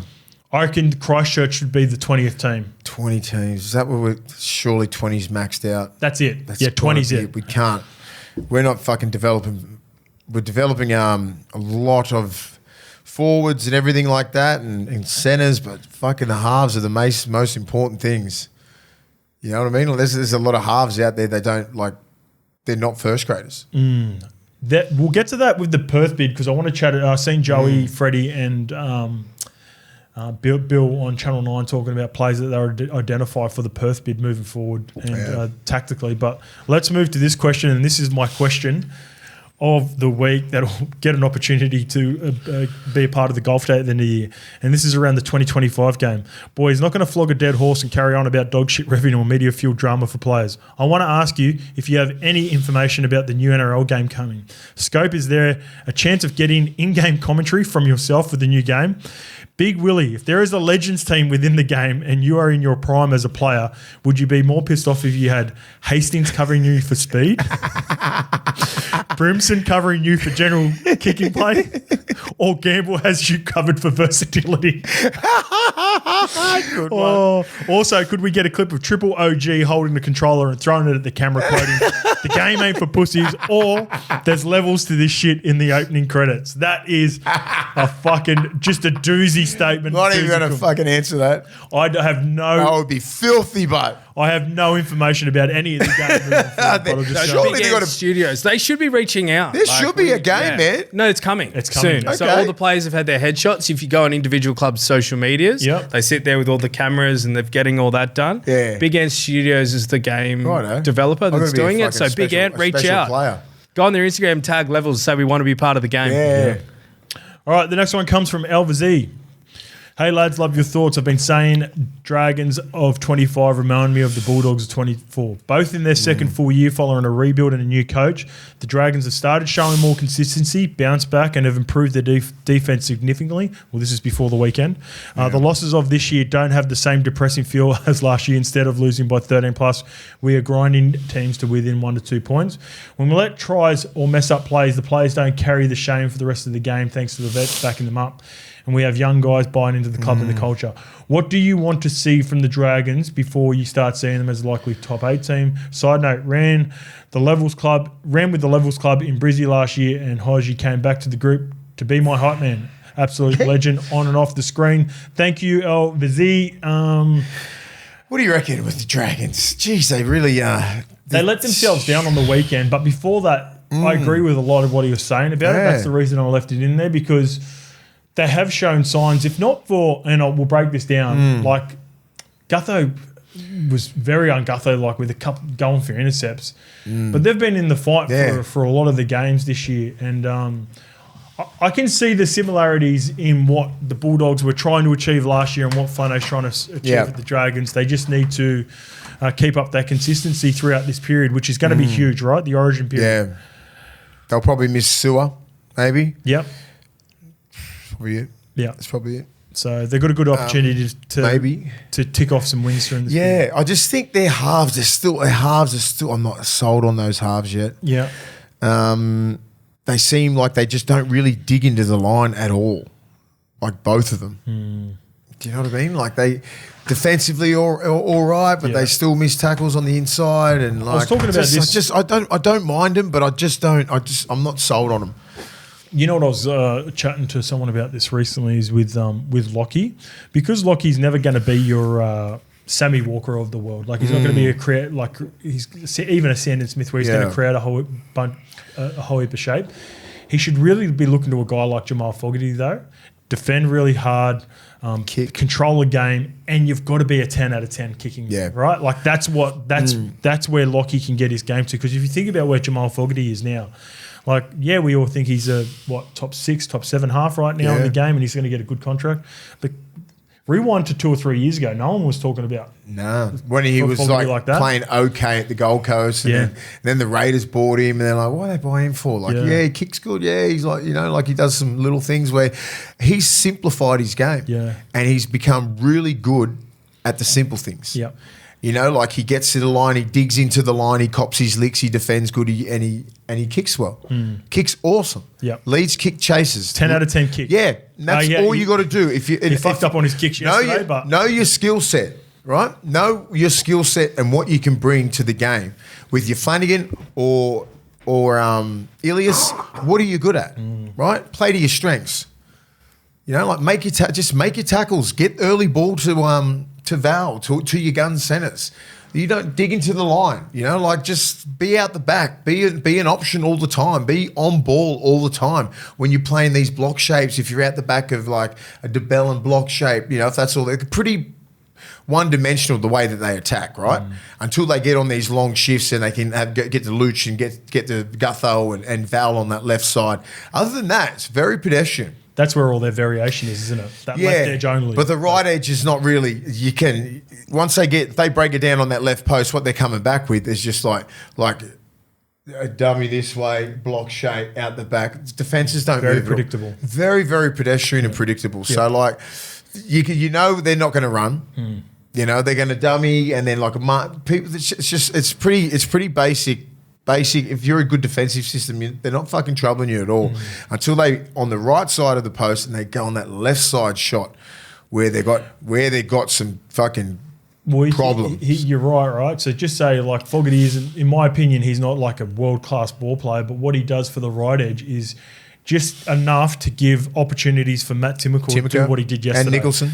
All that was dig into the line, play out the back early, give it to Timoko, or in this case Moses Sully, just enough for a one-on-one opportunity. Yep. And then, they can do the rest because you're probably not going to create that tunnel ball or whatever it may be. But that's somewhere. Don't overplay your hand if you're a half who hasn't got that skill. Yep. Just early ball to your back row. You hit Jaden Sewer on an early ball. Right, if you want to play your block shape, DeBellin, you got your lead guy, your other lead guy, Couchman. If Ellis is out the back, just if I'm Sewer, give me the ball early. Don't fucking, because they're not going into the line anyway. You're not squaring up. They don't want to because they're going to get fucking pumped. Give me the ball early. Sewer can either pass, he can dig in, or just run it outside in line. Simplify it, break it down, then go left. Like they just need to really simplify what they're doing. They just look very clunky sometimes. All right, let's get to the Perth bid. And we talked about whether we have enough depth in the competition right now. It doesn't matter. It's all but confirmed, and I think it's going to be confirmed after Magic Round. But the rumours are that the Perth bid will be the 19th franchise, and I think it might even be starting before PNG. Same for time. whatever reason. Same year? I think same time, 2027, 28. Yeah, so, because it hasn't been confirmed yet, Lukey, but I think Shamus was the guy who broke the story on Shams. Thursday or Friday, potentially? 2027, yep. 2027. So, we had Slain the Math, who was saying that the South Island is a better option than WA. SI is closer. New Zealand are half. Pacific Islanders are half the competition. If you want to build the game, South Island is the way to go. WA is AFL. Slain the Math. Disagree. WA Perth is absolutely pumping right now. There is definitely a hunger for the sport, and I think it's a great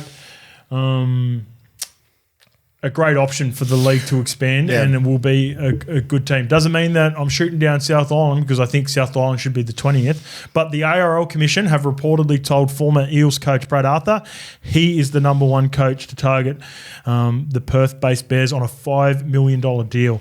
So Code Sports reported ARL Commission representatives held secret talks with Arthur, who is currently coaching Leeds in the Super League, that he is the preferred candidate to take charge of the NRL's 18th team in the inaugural season in 2027.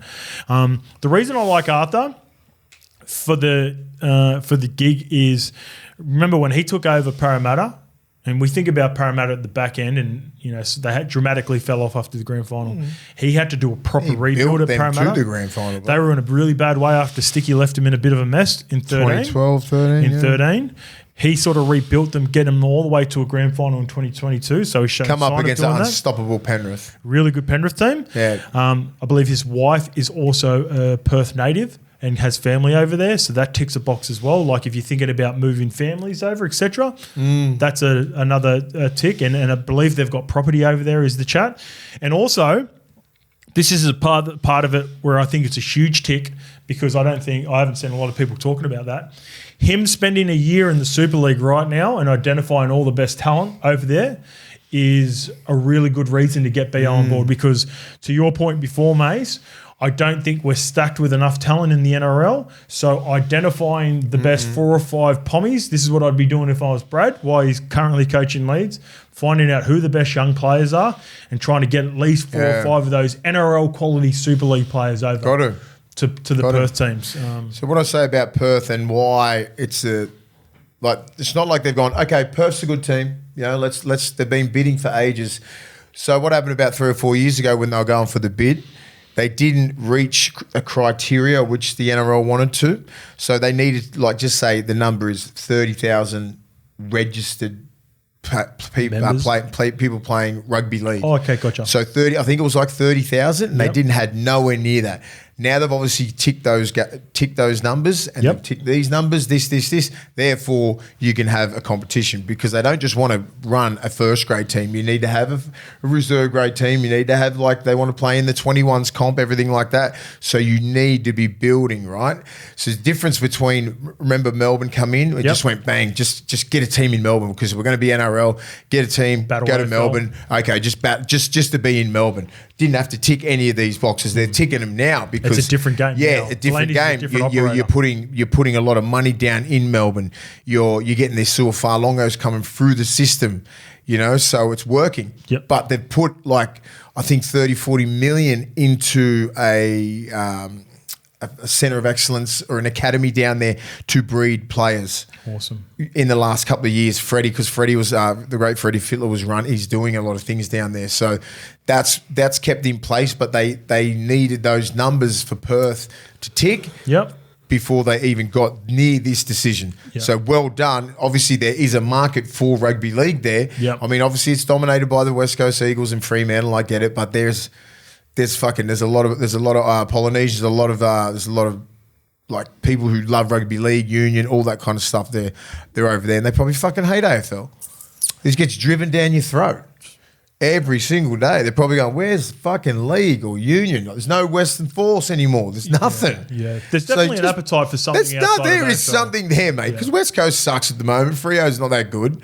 You know what I mean? So, like, I'm just serious. Like, you get this. The ladders, because I'm not a class A fan. West Coast suck. Trust me. I know West Coast have been I know. rough for a Freo, no one cares about Freo. I think Freo have been competitive. Yeah, but no one cares about Freos. West Coast Eagles is the shit. Just because I know we're going to get people texting. West Coast are literally bottom. They don't have a point on the table. Yeah. They're struggling. Freo are ninth. Yeah, fuck it. Not even top 8. The Tigers.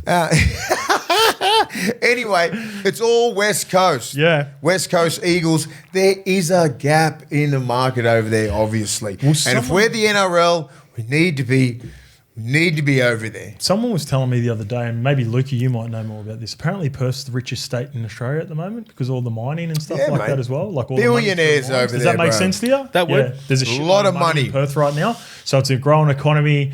If it makes money, it makes sense. Yes, and people, I know people like a couple of my mates here, who are talking about moving and buying property in Perth because just Perth's exploding at the moment. And again, if you think about Volandis, well, have a look what we've done. Have a look at the New Guinea deal, right? So with the bids, you're talking hundreds of millions. Perth, hundreds of millions, all into the game. Everything builds. A lot of people do FIFO in Perth. Like, they're all footy fans. Yeah. They love footy there. They love it. There's like they'll get like 30, 40,000 to games. My Maybe. my partner Kai, her stepdad works in the mines over there, and he reckons there's competitions and that are growing and getting. Mate, I'm going over there. So for game 2, they've already sold out to luncheons on a Monday and Tuesday. Just like already, they put the tickets out last week. I said I was going to go. It's already sold out like fucking near 500 tickets. Huge appetite. It's a massive appetite. As soon as because it was myself and I have named. I think JT's going to do it with me, and they're like, fuck off, bang, bought all these tickets just for a luncheon on the Monday, and Tuesdays with someone else, and then Wednesday's the game. It's like it's. They love rugby league. They're just waiting, man. So that's to my point, though. Like a lot of those guys that will be over there might have been guys from the East Coast who are now working over there, following the money, following the mines and all that. Yeah, so you'll get a lot of guys that maybe grew up here on the East Coast in New South Wales that are natives. A lot of my mates who I grew up with, like just saying in the 2000s and 2000s, I'm going to Perth. I'm moving to Perth, like for fucking 5 years, 5 or 6 years, 6, 7 years, go over there, work their ass off, come back, they go in and out, like they just, it's like there's a lot of money there. Yeah, it's crazy. It's crazy.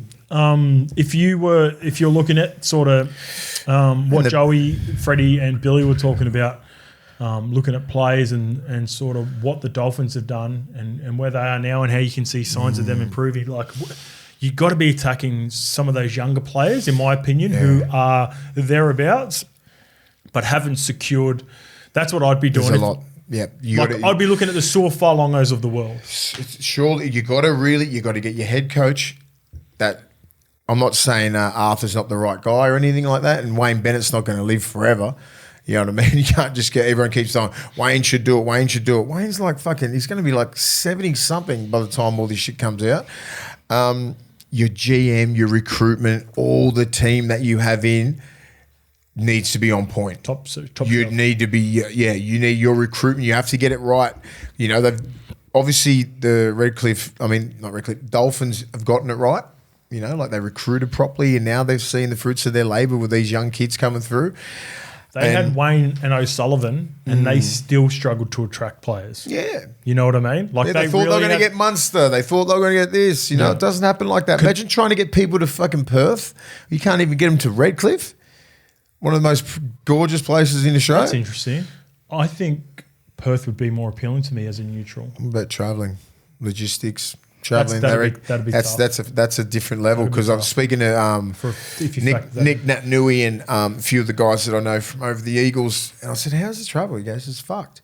You're away from your family for a while. You're over the East Coast. You stay there for 2 or 3 weeks. If you're playing, just say if you got Melbourne, you got Canberra, and you got like about three games there in a row, you'll be staying over for a while." That's what I reckon they should do, similar to what they sort of did during COVID. Especially, that's a dramatic example, but they'd have to do the Canadians who whip up the draw. You love the Canadians. Yes. They would have to do like a 3 or 4 game swing, I reckon. 4 games at home, and then Yep. You know, if you are going to come to Sydney, make it 2 or 3 weeks, and then just base yourself in Sydney. You would have to have a second camp, maybe in North Sydney, if it's the Bears associated. Well, that's what they're doing. Yeah, they need to be there. That's going to be their home ground. They do that up a little bit. You ever play there, North Sydney Oval? It's fucking got some history there. Yeah, great history, and I'm glad they've got the Bears as well. It's a foundation club, 1908. It's great. Guys like Billy Moore and all these legends like. You have much to do with Billy Moore? No, but like probably there. Just like and seems like a character. Billy Moore, like just say the last time I was in Perth, it was with Billy Moore, and I didn't know him as a person, right? All my memories from him is that Queenslander. And I'm like, I fucking hate this dude. And I'm like, and I didn't know him. I just thought he was just like, and I could not be. You couldn't meet a better bloke than that guy who's just so passionate, loves the Bears, loves footy. Like mate, he'd be a great advocate for those guys over there. He's the best. We'll see. That's going to develop more. I think after the Magic Round, we'll have more information. Yeah. So then but we can start it's happening. It's happening. Maybe once it's like 100% confirmed, we'll put a list together like Joey, Freddie, and Billy did, and we'll come up with our top 3 recruits. All right, and I'll send some names to you. And in 2 or 3 years, there's going to be a lot of different players, man. Who's going to be? I'm looking at these guys who are ascending. You know, in 2 or 3 years. Yeah, just looking at the halves mainly. Well, one of the top names that was associated with the team from 2 of the 3 panellists was Payne Haas, and understandably so. All right, mate, let's get to the games from the weekend. The Broncos 42 started the onslaught against the Bulldogs, and what was to, I guess, carry on with some of the stuff we talked about at the start of the week. This one comes from Simon Tomlinson. Hey, guys, 2-part question on Adam Reynolds. 1, do the Broncos re-sign him if he wants to play next season, even at the cost of losing someone like Cobbo?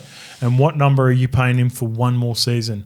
Second question, when Reno does retire, where does he sit in all time? 300 games, second all-time point scorer, played Origin, 3 grand finals, winning 1 with South, maybe taking Broncos to another grand final. Love the podcast. Keep it coming. Where does Reno rank? Fuck. What, in all-time halfbacks?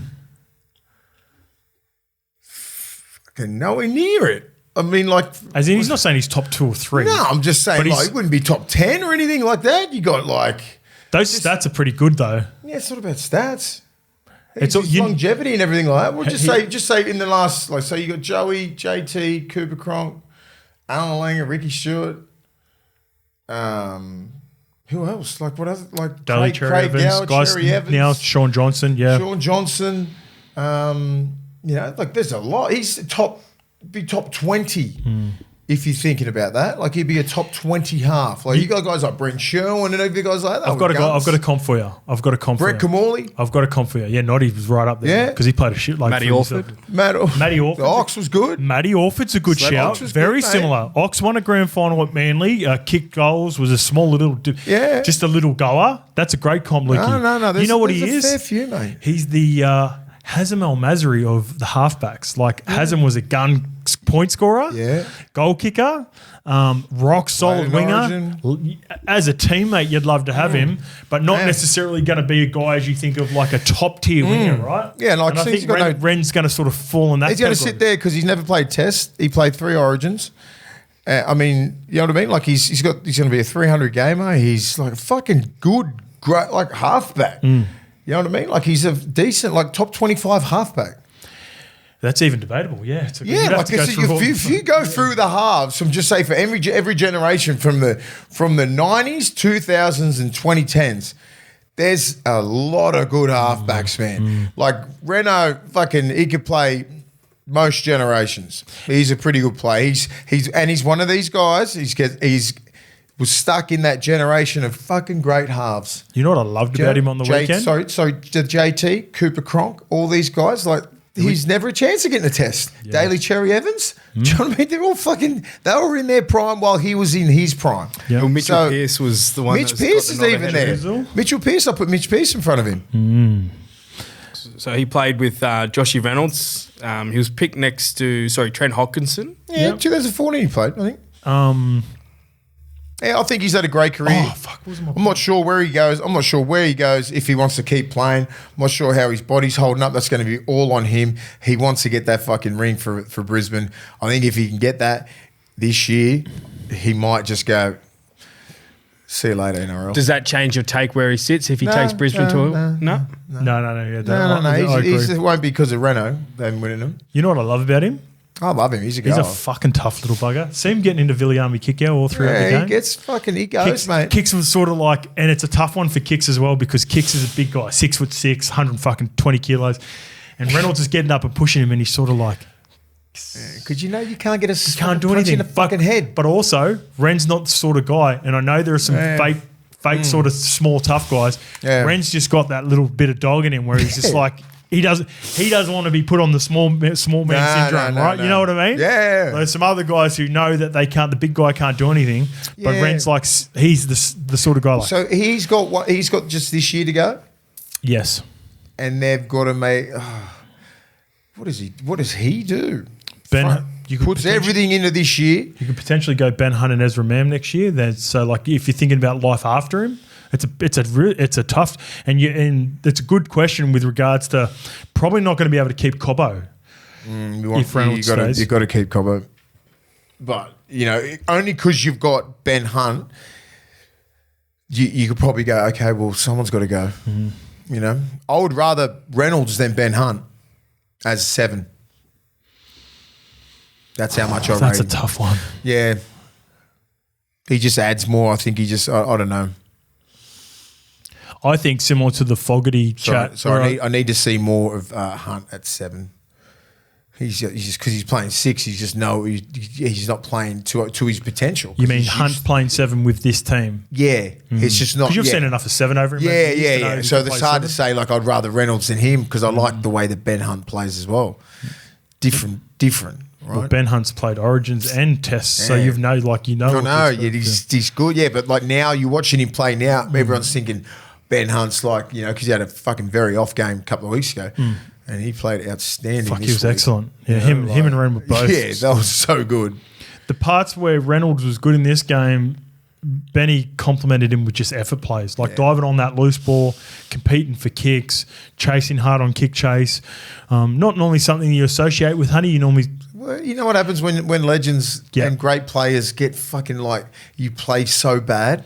Like, because he rarely has a bad game. But he was bad for 2 weeks. Before and it's that like too. He had a real rough couple of weeks. Then he went, get back to the fundamentals, the effort plays, what he's really good at. And look what happens. Those are Origin type plays. The fucking Origin type plays he come up with defensively. He just switched the mindset and he fucking went bang on. Because you know what? Not only for what they're doing at the Broncos, I reckon if I'm Billy Slater and I was watching Hunty the previous 2 weeks, I'm like... am I going to go somewhere else? Yeah. He just showed Billy that he is I'm still there. still I've still in the got picture. It. I still want it. Yeah. Yes. Let's talk about it. So, this is what I want to talk. I was just looking at some of my notes while I was watching this game. I was confused with what the Broncos tossed up because even before the Roosters and Warriors losses, the signs were there that they just weren't quite switched on. Like you go back to the Cowboys and Dolphins game. The Cowboys and Dolphins both jumped out of the blocks so much better than what they did, but they were able just with talent to pull it back in. And then it culminated into a couple of losses against the Roosters and Warriors. But when they flick the switch and take shit personally and almost simplify the way they play, and we'll get to Cobbo versus Reece Walsh in a bit, but just the mindset of all the other players to compete and rather than being the team that teams go after, they went after the contest themselves. Yeah. The Broncos are a genuine threat. Massive threat. And they would have looked at this game and went, all right, Bulldogs, undefeated, they're coming into our hood. We're underdogs. What sort of team are we? What have we got? Payne, Haas and Carrigan and all those blokes would have been going, come on. We've got to show the way. We've got a star-started backline, can finish tries off from anywhere and do whatever we want, but they can't do anything unless we get the ascendancy in the middle, right? So Payne Haas just comes out on a tear, and Carrigan is an absolute beast. Hetherington. Good call on Willison too. Willison Goes was over for the big. first try. That fucking You talked about him being a problem on the edge. He's a problem, mate. He's so big and versatile. Like I would sit him on that left edge all day. Do you think he's an edge back role? I think he can play that. What do you reckon's a better makeup for them? Having guys like P. Cooter and Ricky or whatever they may play on the back row, and having a really good 3-man rotation with Paddy and him through the middle, which I think's important. Or Jensen's good on that little. Jensen's good just to give Payne Haas or is that enough? Yeah, because if I think if you have Willison on that left edge and you just have like a Payne Haas, just say at the post there, the little bit of a decoy, someone at the back, you've got to account for Payne Haas, like 2 people. So you're getting one-on-ones with Willison? Yeah, Willison will get one-on-one. That's what you want. You know, that big guy, especially near the line, because he's got footwork and everything like that, he's going to get it 3-man. You know, the wide ball, like bang, you hit like straight, you know, you're going to look at Payne Haas leading, and then you either hit Payne Haas or you go out the back, and Wilson's just running that lead line, and then you've got to have Walsh and that out the back and all these. It opens up for the looks outside open. plays, Yeah, it looks dangerous. And if you don't put pressure on the 9, it's just so much pressure. And that's the best defensive team in the comp, the Bulldogs. And look what they did to us. They ran harder. They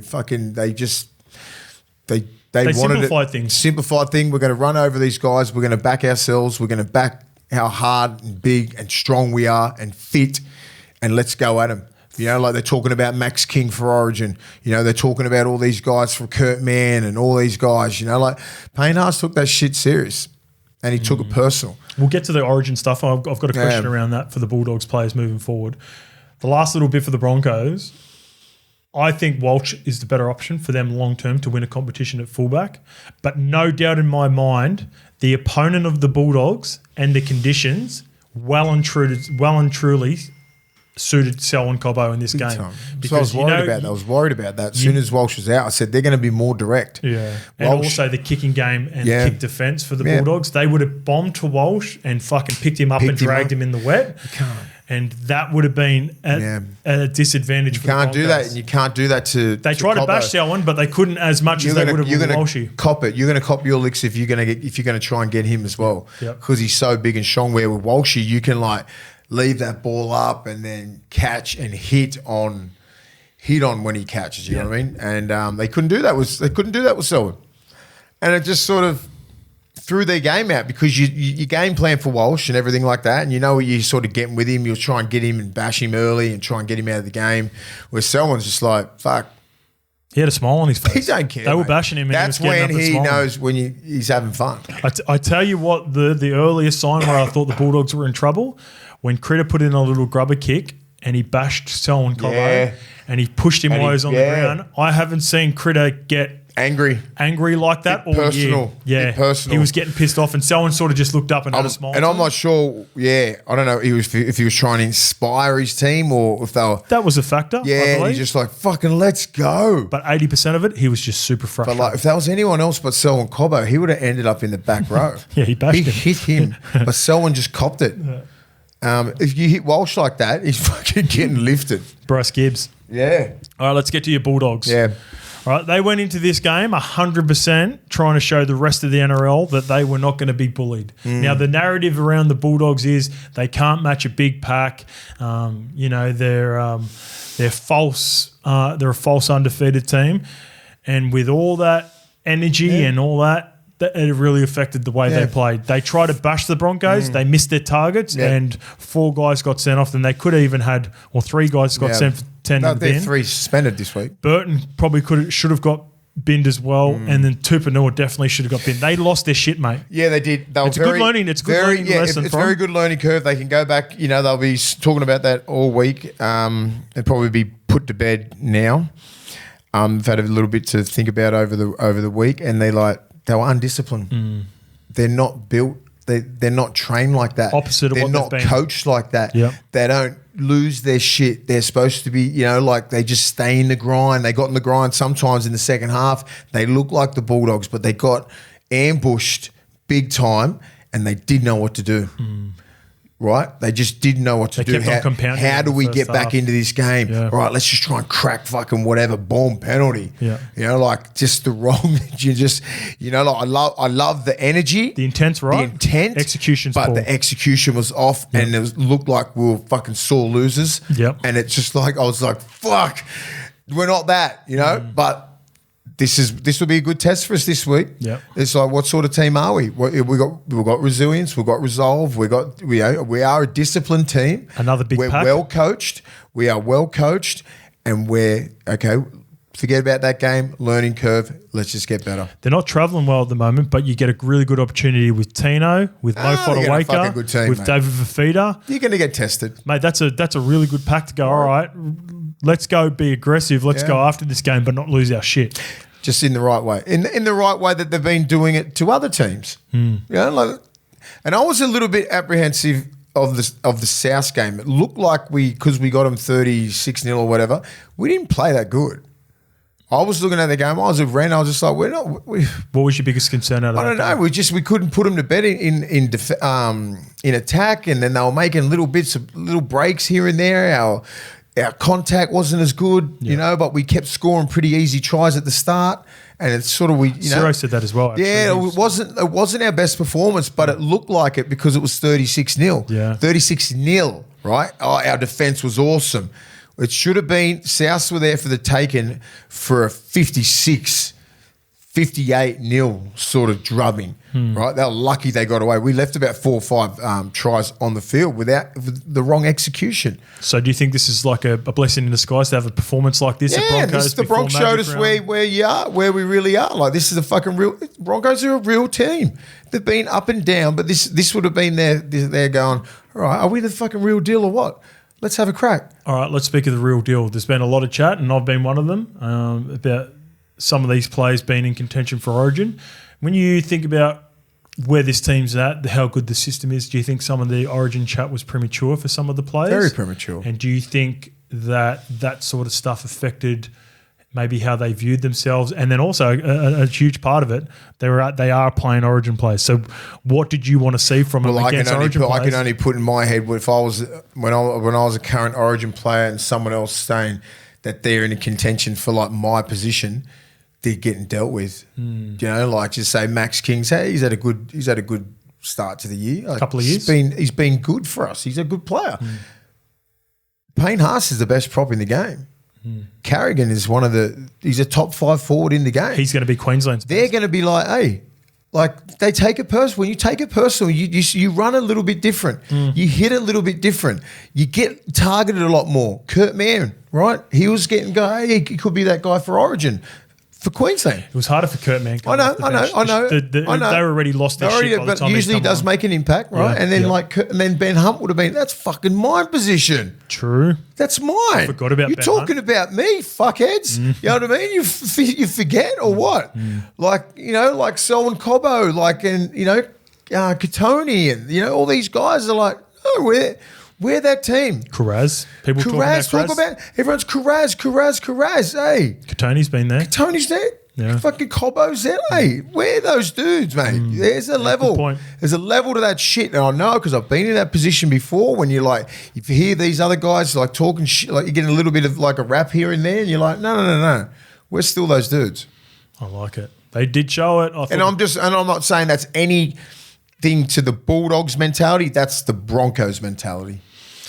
And I'm thinking, I don't think the Bulldogs would have went into that going, we're Origin players. we're going to be, I just, you know, like, because they got a bit of a rap here and there. Like, they don't look at that. It's like, you feel good for a little bit and then you just get along with fucking football. All right, let's get on with football and let's move to the Roosters versus the Dragons. This game was 46-18. Damn. Just didn't see this coming at all. I backed the Dragons, didn't I? Yeah, we both did. Yeah. Jesus, you should have went the Roosters. We didn't see the Roosters going out like this. So just to the Sandon Smith stuff, if you missed the start of the episode, go back and watch my take on Sandon Smith, giving him my Young Buck of the week. He was excellent. But there's we talk about the silver lining for players when they get injured, like the Cam Murray, injury at the start of the year, how he can rest and get a full year's rest and come back and look strong for season 2026. Sometimes you get a bit of a silver lining when you have an injury to Sam Walker, because there have been games where you've seen signs from Sandon Smith of whether he can be a long-term player. They're still out there. Like, is he our guy? That was the best. Is he our guy? That was the best performance he's put together for a Roosters jersey, and there were signs of watching that game where I was like, okay, this is what they see. Yep. This is what they've been seeing. This is why they recruited him. Yep. Yeah, I see it. Yeah. I see it. And I think I just want to see it week in, week out. You know, like, Dragons are a very good, like, defensive system. They've been awesome this year. And he fucked them. Yep. Proper. Yep. Like, they couldn't touch him. It was just too good. Even when he made the break in the second half, just took a scoop from dummy half. Just dummy. Like, Teddy normally catches that one and takes it to the house as well. He could have had another try. I love it. Teddy, the big, the bench he come on and he scored that mad try. Steep, and through the dummy, I was like, oh, you're lucky he fell for that dummy. Oh. Teddy, you don't do that to Teddy. They would have been happy for him. Yeah. But Gutho made him obviously do. But Gutho was in no man's land most of those times. That was ridiculous. He never does that. He's usually really good. If it wasn't for Sandon Smith just completely just tearing away and breaking away with player of the match, Marky Mark was good on the wing. Nawanga Nitawasi. He was really good. And the part that I like the most about him on the wing is the parts of in his game that he struggled early with the transition to rugby league has been the defensive reads. He bites in really hard defensively. Yeah. And I think on the wing, that part of his game doesn't get as scrutinised or targeted as much, is because he can still make the strong decisions from the wing and there's enough cover. Yes. You know, Teddy can sweep him behind. He can be that extra number. If he goes early enough. Even the three-man's coming back as well. So he's got a little bit of help. Toya and Sandon Smith can help out in Savala. Toya's good, yeah. I love Toya. But, you're right. I like Marky Mark on the wing. Big body, skills. Jeez. I like him. He's really developing. Really developing. Like, he's gonna do some magical things this year. I'm gonna find it hard for our boy Dom Young to even get back into first grade. Yeah, I think so. He's well and truly won that position. And the thing with Marky Mark too, he just looks like a Roosters player.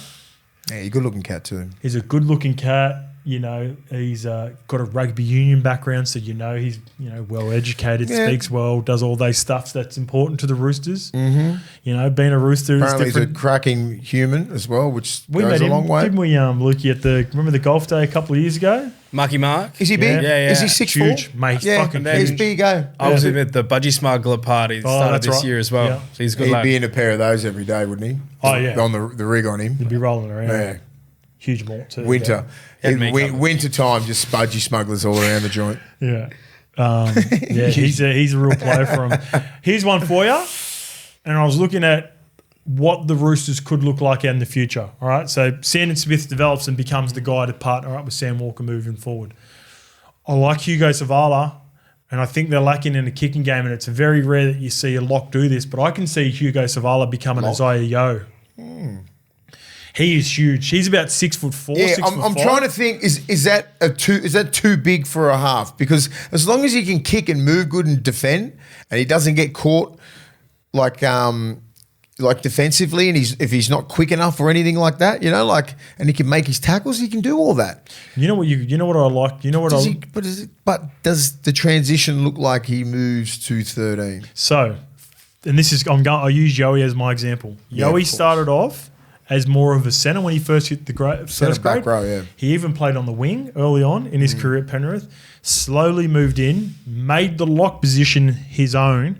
Now, very rarely do we see locks kick the ball. But before Yowie was doing what he was doing by basically becoming a second halfback, we hadn't seen that. Sean Timmins, Scotty Hill. Yeah, they did a version of it, but nowhere near at the level that Yoey's been doing it the last couple of years. Like, he's basically... Oh, you mean you talking kicking game or ball playing? Just ball playing in general. Jeez. No, yeah. Yoey's taken it to another level. And this is where I think a guy like Hugo Savala could build into in the next couple of years. put on some weight, clearly a big body, get himself to about 105, 110 kilos, start off the game in lock, provide a bit of a kicking game, which would help out Sandon Smith and Sam Walker because they don't have a long kicking game. And then if he needs a spell, play Victor Radley up front in that front row position, and then Victor Rads can come back and play lock if need be. Someone needs to have that conversation with him and just say, look, we're developing you. Like, you can stay in the Hearts for the next couple of years, but, like, we're looking at you as, like, your Isaiah lock. So start getting that mentality because the middle is a different beast. Just fitness. But tough. I'm not sure how he is defensively, right? Good. I've liked it. I've watched him closely. I just want to see him in the middle. You know, it's different in the middle, like you get your head on a fucking swivel. I like that because he's big. Yeah. He's got the good timing. Yeah. He's got good timing. He knows he's got beautiful I like him. Ball skills both sides of the ruck. Let's get to the Dragons. Yeah. Feel like they, for whatever reason, I don't know why, missed the jump on a huge occasion. Maybe it was all about the atmosphere and just calming down and building yourself into the game, because it's like they were just dipping their toes in this game just to begin with. And it felt like, for me, watching it, there was a little bit of arrogance from the Dragons. And I mean it in this way. Felt like they always thought they were going to run the Roosters down because they've been playing well, the Dragons. And there have been moments in games against Manly where they've, haven't been playing that well but still got the win. And it's same against the Titans. And it just they weren't able to get themselves back in the game. I wonder what it is. I don't know what it is. Like, it's just like, do they think it's going to naturally happen? They think that when they go left, it's always going to be a try. It's like, it's what happens after they go left that really breaks down. What goes back when they get to the middle? It just looks so pedestrian. It's like either DeBellin gets the ball, or or the left side is that Flanagan on that left? Flanagan's left. Yeah, so he'll get the first receiver. He'll just drop someone else under, or double drop, or like a lead runner. It's just so like pedestrian before they get to the middle of the field, and then they'll separate again and see if they go right or left. So it's like, I don't know. It just doesn't threaten me if I was a defensive system. The line speed for the Roosters was a little bit different to what they've faced in the last couple of years too. Roosters players were shooting out the line trying to get shots on. Fucking oath. And it was Angus Crichton was awesome in this game. Angus His Crichton. best game. Siwa Wong, he's becoming the dude on that right edge. Nafua White, Spencer Lenu, they were coming after this game, and I think it just rattled them a little bit. Yep, agreed. They're like the 7 and 6. They're not, in my eyes, not the toughest halves in the comp, right? They don't dig it. They don't. Did you say the sevens and the halves of the Dragons aren't your typical tough guys, right? They don't really like digging into the line that much. They like early play. So the more early pressure you put on them, they pass the ball out, defense moves. They weren't threatening him at all. Didn't look like fucking scoring. The left edge in particular looked out of sync in this game. Yeah. I seen Luciano looking at Val a couple of times going, what are you doing? Where were you? Did you see that? Yeah. On the offload? Like when he was just there and Val's like, push up every play. Like there was one occasion where I was like, Luch, there was nothing on there. Nothing was on. Even if Val was off his hip, someone's tackling him. Yeah. And that's frustration, right? Yeah. Because I put it more down to the Roosters just completely throwing them off kilter by, like, Siwa Wong would shoot out of the line, and it was like uncharacteristic from the Roosters, but it worked. And then the Dragons just didn't know because they've been playing their style of footy against teams, and it just rattled them. Yep. Gutho, low numbers all around for Gutho. He's been a great purchase for him this year. Don't get me wrong, and you know how much I love him, but you cannot go for 2 intercepts like that. Not like that. You can't. And look, we talked about the Fox one on Monday, the Monday before and in review, or Thursday after Monday's game. If you jag one, you're the king. Yeah. If you miss it, you cannot double down and miss a second one. He is way better than that, Guffo, because if you go to the example later on in the game, of about the 65th minute, Sandon Smith gets out a dummy half, breaks down the left edge, throws it inside Teddy. Teddy drops the ball. You've got to force the extra pass. Or if you do go for it, Gutho, you've got to get it. And that's the thing. Usually, just say Gutho 4 or 5 years ago, he would test you into, like, you'd have to really dig into him, and he could check and nearly he'd go again at you, like the great fullbacks do, like Dylan Edwards and everything like that, and even Walsh does it and Ponga does it because they're quick enough. Where Gutho's like he's trying to maybe not back in his pace to get there, but just don't clearly just stand in the middle of him. No, stand there, take your man, connect with him so he can't be a support player. Yeah, he's better than that. The first one, the second one, there was actually a cover. Steep, whatever. Yeah, there was a cover defender on the steep one that could have potentially tackled Teddy if he'd just taken steep, but then that player had to go too far the other way. So, yeah, he will learn from that. That's a big lesson for him. As to Flano for coaching for this team, I was looking at just how the movements of their middles. I don't think in the modern game, if you're looking at the opposition packs and the packs that do well, you cannot have all three of guys like Clemmer, Goulet and Laurie playing in the one game. No way. The game's going the opposite way. You can have two of them, max. Yeah. Like a couple of big bodies, still get your carries, but not all three of them. And you needed the mobile guys. You need Hamish Stewart was missing with the concussion from the week before, but your Dylan Egan's, he must be close. He was 18th man. Loco Pacifici Tonga, he's thereabouts. If you're going to have bigger bodies, they need to have leg speed. I told you at the start, they're too big. They look too big. When they play against some really, like a real fast outfit, they look slow. It was a mobile pack for the Roosters. That's what I'm saying. Roosters look fast. And I mean, even when we played against them, they looked slow. Yeah. You know, and it was a little bit of a heavy track. They looked slow. They didn't, it wasn't much leg speed. Like Gutho's not that quick.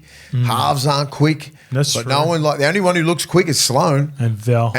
Yeah. That's it. Everyone else, it's Sully, it's Luch, Couchman, fucking Stewart. Like Stewart looks good because he's got good leg speed. Everyone else looks pretty slow and cumbersome. Yeah. Everyone else on the other teams look a little fucking zippy and just...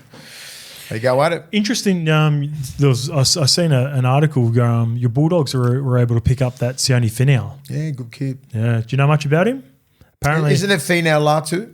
Is it? Sorry, you're correct. It is Finau Latu. Latu. Yeah, we got his younger brothers in our system. Pathways. Gotcha.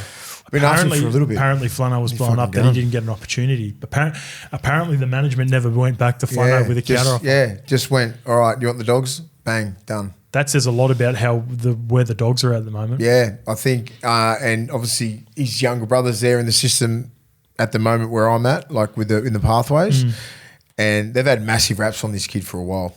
Well, so it's a good get for us. I was asking Gutho about him at the start of preseason when they were talking about him. Yeah, Gutho's got a huge rap on him. All right, Warriors 26 defeat the Knights 12. Yes. We talked about Mitchie Barnett last week, and deservedly so. He was the OG Bull. But fuck, Aaron Clark is putting together a strong case for Buy of the Year. Yeah. So he has gone from a 40-minute utility player. He started off as a 9. Desi moved him into the back row. He's even played front row before for the Gold Coast Titans. Yep. Now he's the out-and-out hooker. Lock for the Warriors. And he is playing big minutes. He is... Quality. He's I think he had something like 15 carries for another 160, 70 metres, try assist. But tough meters too. We ain't taking kickoffs. But it's the tackles and the lack of missed tackles. He's playing at a high level. Yep, I agree. Credit to Webby. He's a top 3 player for them every week. Well, you know the thing, and this is why I want to give credit to Webby. Aaron Clark deserves a whole heap of praise for sure. But Webby has now got players like Mitchie Barnett, who wasn't viewed the way he is now viewed at the Warriors compared to the Knights. Everyone thought Mitchie Barnett was a good player. He's gone and taken his game to a whole new level. Murata Niokota, he went from a fill-in, back row, lock, sort of couldn't cement his position, sometimes played centres. Yeah. Now he's the dude he's good. For the Warriors. Yep. It's like they get to Webby. Webby simplifies their role. Jackson Ford couldn't break into the Dragons consistently. 2 tries. Webby gets him in and they completely buy into what he's trying to achieve. And he must just be the ultimate motivator because he's getting the absolute – these guys, if you look at them in terms of talent-wise, they're not the most talented pack. Fucking hard. But they're effective and you're getting all the juice. You're squeezing the lemon. You're getting as much juice out of the talent that they have in this pack. And that's a credit to Webby. And again, I really thought Egan was going to be. I felt like he was going to be the player that was going to miss the most when Adam Fanua-Blake moved on from the Warriors, but he's taken his game to a whole new level. He's fucking killing it. He's gone back to 2023, Egan.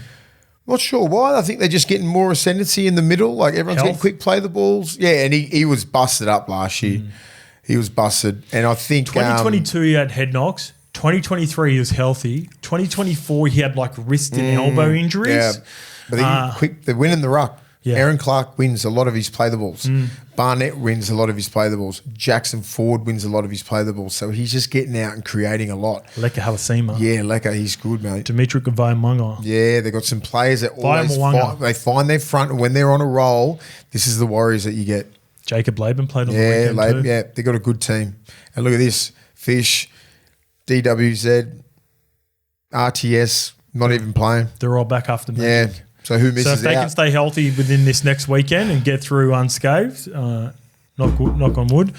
Fish goes straight back into the starting front row spot, which will most likely send Murata back into the back row, Lecker off the bench, which is still Lecker's been unbelievable. So you get an opportunity for a young guy to get experience, but then go back to the bench and be a real X factor. Dallin will go to the wing at most likely the expense of Rocco Berry. Yeah. I think Pompey will go back to the Pompey's centre. been really good. Yep. And Roger will go back to the wing. And I know this is a tough call because he's been really good, but maybe to a pick he misses out. Yeah. No, that's it. Yeah, that's it. Fuck.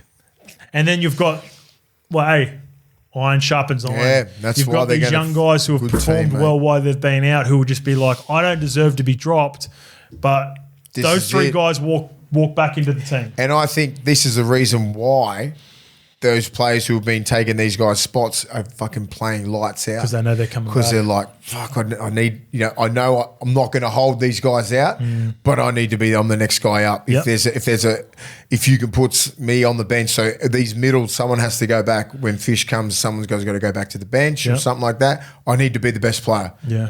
That's why Aaron Clark's playing lights out. Jackson Ford's playing lights out. Barnett, Niokora. Fuck. Yeah, I think it's Bunty. Capewell, someone will fall off the bench, it's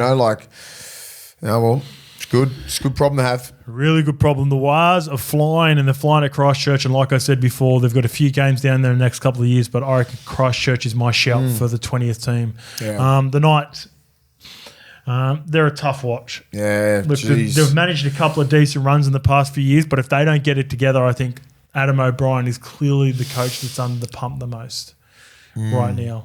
They look like they just can't score.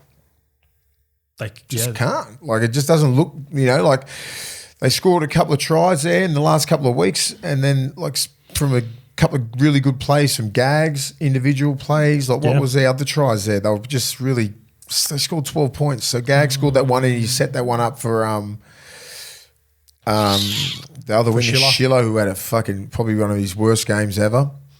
They just look bad, really bad. It's gone back to like, where's KP? And let's just put another player on that side, because you don't fucking care about Cogger or anything like that. No one. Yeah, no one's a threat. No one's a threat. No one is. There's not a threat at all. Well, so we're going back to the kicking, right? And you were critical of Gamble, and Cogger wasn't that great in this game. I reckon Callan should do more of the kicking. Yeah. Because he doesn't have to fucking chase. Well, he's the best, and he doesn't have to chase, and he's the best kicker. Yeah. He's the best. Like, I don't know why. I know he's got a lot on his plate, and there's clearly stuff that he wants to improve on. But right now, the best way for Callan to impact the game, in my opinion, I think he should be doing at least 50% of the kicking. Now, Jack Cogger's a decent kicker. He's not great. You spoke at length about, how you view Gamble last episode, but he doesn't play in this game, and it doesn't improve it at all. If anything, it went backwards. And Fletcher Sharp just doesn't have a kicking game at the moment. Fletcher Sharp needs I don't know what they do with Fletcher Sharp. He's not a 6. I don't know what it is. Do you put him back to the wing, put Schiller in reserve grade, put fucking Gamble to 6. Gamble to 6. I don't know, like to 6 and Cogger to 7. Something like that. Like you said, it's got to look different, because it's not working. It is not working, whatever they've tried, and he's persisted for 8 games, and Sharp can't get into games. I think if you had like a Jamal Fogarty, like a really good game manager in half, Fletcher Sharp would be a really good 6. Yeah, but he doesn't know what's going on. I don't think you can pair him with, and this is, again, Adam O'Brien's got to take It's his problem. It's his problem, because he's changed this halves combination. Yep. so much. They can't get any rhythm together. Has it stuck to one game, one half for more than 4 games? You know, in the last couple of years, and I get it. Like Gamble's not really a fucking 7. Like I don't know. Like, and this is where I'm at least a little bit sympathetic to Adam O'Brien this year. Cogger started the year pretty well. He dislocated his finger in that Bulldogs game, so he ended up missing games because of the dislocated finger. Then the guy he puts in Tyson Gamble, he breaks his nose and halfway through that game, and then he had surgery, so he didn't travel this week as well. So he's almost been forced into it this year, whereas last year he was just chopping and changing. It felt like he was chopping and changing. So even when I'd imagine he would have gone into this season going, all right, I want it to be Cogger and Fletcher Sharp and see how that plays out for a certain amount of games. He's been forced into changing it. What's changed? So those early games where they look like they had that really good shape with Kalen, he was almost playing halfback, dictating it for them. What's changed for them there? The Cogger upset that. So the Bulldogs game fucked them. I reckon it completely zapped them of any because they couldn't score. Like Cogger during that game, I think he dislocated his finger in the fucking start of the second half. He's ineffective, right? He's ineffective, but the Bulldogs just strangled him. And now there's just an element of doubt across the Knights team at the moment where they don't feel like... Yeah, so can we score? Well, this goes to my final point with him. No one in there... So Mace has been super critical of the halves play, but for me, the edges, who I've been watching closely... They refuse to run a genuine line. Now, that may go back to Mace's point about being halves and having no faith in the halves, or even how Kalen's playing right now. But Gags, Bradman Best, Dylan Lucas is probably the best, and Kai Pearce-Paul, none of them want to hit a hole. And they're really good hole runners. Like Gags at his best. They're some of the best. Bradman Best is a gun. Yep. Dylan Lucas is, like I said, we only seen him first game back. But Kai Pearce-Paul, they all want early ball. That's because... From an outsider looking in, you run holes when you've got a belief that someone can put you through a hole, but also create it. You know that the shape is going to put you in a better position. You know, the conversations I have with Fozzie. Yeah. I had all the faith in Fozzie. Yeah. Because I know he's never going to put me in a bad position. The outside backs, the edges, they don't look like that. They know. If I was ever playing in a team and I didn't trust the ball player, early ball, give me the ball. Give me the ball so I can try and do something.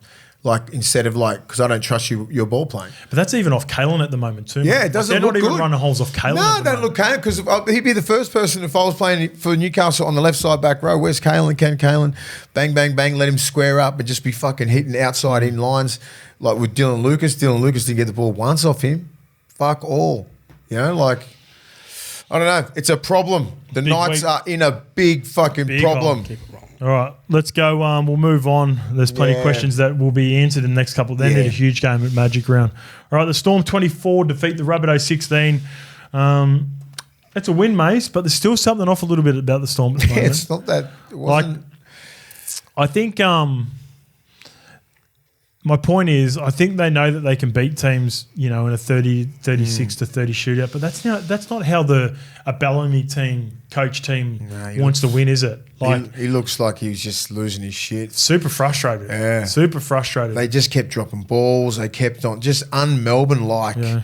Yeah. When you see things like what they did to Parramatta and then what they did to some other teams, just look clinical. And then you look at this, and then you look at the St George game. It's like, what fucking size is this? No, to the point with the Warriors and the Parramatta Eels, blew them out in the first half and then just went to shit in the second half. Yeah. That's why I tipped the Dolphins to beat them last week. And this is why I like the start with the Rabbitohs. Even with Cody Walker out, I think the start was like 14 and a half. I was like, no way, the Storm aren't playing that good anymore. The Rabbits had a chance to nearly get the game. Yeah. Or put some more on them, but it just didn't look that good, did it? It just looks. They're lucky they got some really strong culture. They work hard for each other, and they'll get through it. Right? Yeah. They'll get through it. They kick really good. You still got Munster. You still got Jerome Hughes. You still got, they miss Harry Grant big time, right? Even yes, Harry Grant's a huge out, but even at half time, you could see how frustrated the playing group were. But they're good signs. Munster and Jerome were sort of spraying the team at half. Their edges have been playing really well. I like what Katoa and Blora have been doing. But I don't know. Where do we get Su'a Falongo in as well? Because there's a play there. he's got a skill set that is suited to the modern game. A lot of fatigue around the ruck. When he bounces back through the middle and steps off his right foot, like I know Pappy's the guy, and Will Warbrick and Xavier Coates are going to be the wingers. I don't know how you get Saul Falongo in the game, but he has to play more. You just put him on the bench? Potentially. But then you've got Tyron Wishart, and then you've got two other small blokes. Yeah. You know, you got McDonald, and then you got Big Nas maybe. Big Nas, Tui Kamakamisa plays off the bench. Tui. I'm not sure what you do with him for his development. I don't know what to do with him. Like, does he go somewhere else? If I'm another club, I'd be monitoring that closely, going, man, he's got to be playing more. Yeah, because Pappenhausen has just gone. He just signed that 1 year deal, extended for a year, and so he's backed himself to go. Okay, well, you're either going to sign me on a long-term deal. And Farlongo's going, well, what the fuck? Where do I sit here? There you go. So you just got to have to sit here. You have to sit here, watch this all play out like to the end of the year. They go, Pappy, here's a 4-year deal, and that means Farlongo can go. There you go. We just talked about the Perth team. Whoever the Storm don't sign in 2027 is who the Perth Bears should get for their fullback. Pappy would be a great but what does he do for player. that 1 year? 1 or 2 years? Who, like Farlongo? So, you know, like he signs a 2-year deal with whatever team needs it. He's still got 1 more year next year, so he's got to play. Okay. Yeah. But so, well, then that's it then. 27. That's done. 27, he could be playing for the Kummels or he could be playing somewhere else. If you were to start a franchise like the Perth Bears... Would you play for Kummels or who would you play, Kummels or Perth first? Perth in a heartbeat. So if you get an opportunity for Perth right now, would you be more excited to sign a veteran, the experienced guy who runs on the board like a Pappenhausen, who you know has only probably got maybe 5 good years left? It's still a lot of time because Pappy's 26, 27, isn't he? We looked at this before. But he's got an injury history. Or do you take a Tyson and go for a guy like Farlongo? Farlongo straight away. I don't even think about Pappenhausen. Oh wow, that's huge. That's because Pappenhausen's going to be 30. Usually by 30, the use by date on fullbacks is fucking done. You have maxed out. You've maxed out. Look at Teddy. Look at all these blokes, mate. They get to about 30, 31. Teddy's killing it right now. That's bad. I know, but he's fucking got out of Origin and all that kind of stuff. Yeah. You know, but that's been a benefit to him. It has. Yeah, but I'm just saying, like Minicellos and all these greats. You know, like then. Yeah, how long did Mini play? Mini played till he was 34. His back. He had back. He had back injuries. Still played great, but I'm talking peak. You know, like Pappy's still going, and they don't want him to go from Melbourne. But still far longer, I'll be like the detail that players put in, and you know how the halfback position has changed. Do you think that could be possible with the fullbacks? How they look after themselves? I think no, 100%. But Pappy's injuries that's a factor. It's going to come if he had zero history. Which, I'd be like Pappenhausen all day. Agreed. I would pick Saul Falongo if it wasn't for his history. Injury history because he hasn't had like little fuck around injuries. He's had nearly seasons. He's nearly had career-ending injuries, and that starts to creep up late 20s, early 30s. And I think Pappy's found a perfect place right now, killing it, happy. Pappy. All right, let's get to the non-happy fullback, Latrell Mitchell. I don't know what he does in this contact, mate. That would look bad. You could tell even the Storm, like when Bellamy and Munster were talking about how sympathetic they were of him. Like the only thing Latrell can do in that contact for that hit. By the way, I agree he should have been sin binned. Just move. There's another one where I'm like, despite I don't think there was much else he could have done, but it's like a high tackle is a high tackle, and he hits Farlongo flush. Farlongo doesn't play the rest of the game. Unfortunately, Latrell, I'm sympathetic to you, but I thought that was a sin bin. Fuck, he's lucky he didn't get sent. If they had a different Kurt. I think because of the level of where he hits him, because Saul Farlongo is fucking 5'7", Lukey's height. Latrell's just got Rennie's covered at 6'3" or 6'4". He lowered his target. He tried to hit him through the guts, but then Saul Farlongo slipped as well. That is a really good reason. They're the mitigating circumstances that are going to get him off. That's why 10 in the bin was sufficient. If he didn't lower his target, if he just stayed there and went crack, he's ending Farlongo. Sent off. But because he really tried his best and like go through him. Yeah. Because he didn't know if he was going to pass the ball. No. He was going to set, and that's the only thing getting him off. But it was just unlucky. The timing, the slipping, he just went from, just say he's 5'9" to 5'4". 3. 3 foot. Yeah. And Latrell was nearly he's he's a midget. So grade 2, if he contests that he risks 2 games. They're going to take the 1. Yeah, you can't win. You can't win at the No moment. Latrell at Magic Round. Oh. That's 2 years in a row. Or did he play last year? Come Had a screener with him the last year. Fanland, mate. It's come the Fanland. You'll be fine. All right. Get Wayne to Fanland. No Cody Walker before this game was always going to leave a huge hole.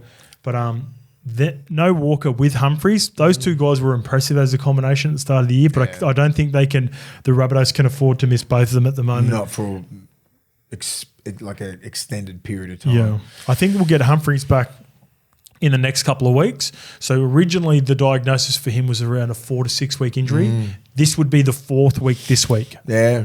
I think. So maybe we see Humphries back soon because he looks like he's been a really big...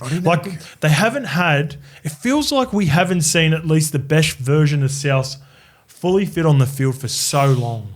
No.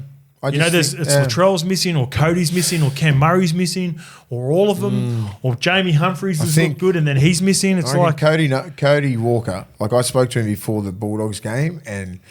You know, when you have those little calf injuries and it's like, you know, if you took that 1 week off, you would be fine. Or you could risk the 4 to 6 injury. And that's what unfortunately happened to him. Because I reckon it was the moment. It was 65,000, the crowd. You want to be part of history. For sure. You know what I mean? And then, you know, now he's going to miss out for a little bit. So that sucks. Jackie Boy was...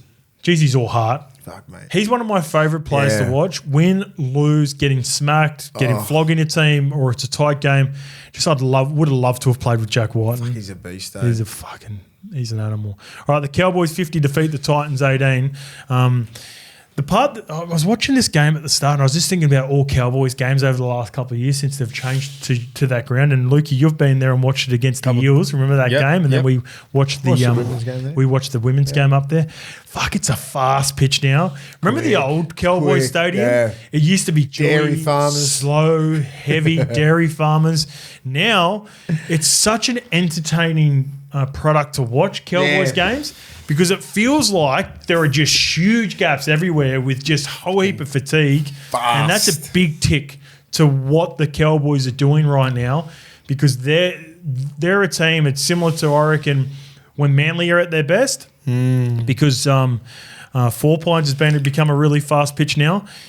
If you can get it together, if you can get your shit together, when teams come up there, you can turn it into a real You're fortress. the greenkeeper for the Cowboys and some of these, like even Canberra, they look good, those grounds. And then you look at like Para Stadium, CommBank Stadium. So much footy, mate. Fuck, I know, there's too much footy on there. There's no... Suncorp. Yeah, there's not... You just can't get it right. Like, under the feet, like you step over, there's big chunks coming out. Para, Penrith and the Tigers all use... Yeah, it's terrible, mate. Yeah. Got to start using Accor or something like that, or Allianz a little bit more. No, you know, like who uses Allianz? Roosters. That's it. They need to fucking get over there. Uncle Nick refuses to let anyone else. No one else plays there. That's crazy to me. That's crazy. And it's like taxpayers paid for it. It's not like the Roosters paid it's not for their it. fucking And you walk in the ground. escalators, you got the whole It's trophy room there that everyone can look into.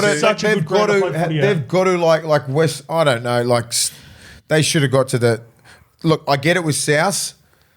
Fucking you stay there. But no, I don't. No, they've got to let South I get it play because there. of the history there, whatever. But I get it, you know. But I'm just saying, like with the Tigers and Penrith, get it to Allianz somewhere. I don't know, like just can't. CommBank's just getting hammered. We're running out of time. We can't Come on, fuckers. Tangent. Let's go back. Jeremiah Nanai is back. Love him. Jeremiah Nanai is back in time for Origin. Yeah, like there's a couple of areas in this game where there was a really poor offload, but defensively after like the rocket that Todd Payton. He must give you one. Geez, he's got the best out of Jeremiah Nanai.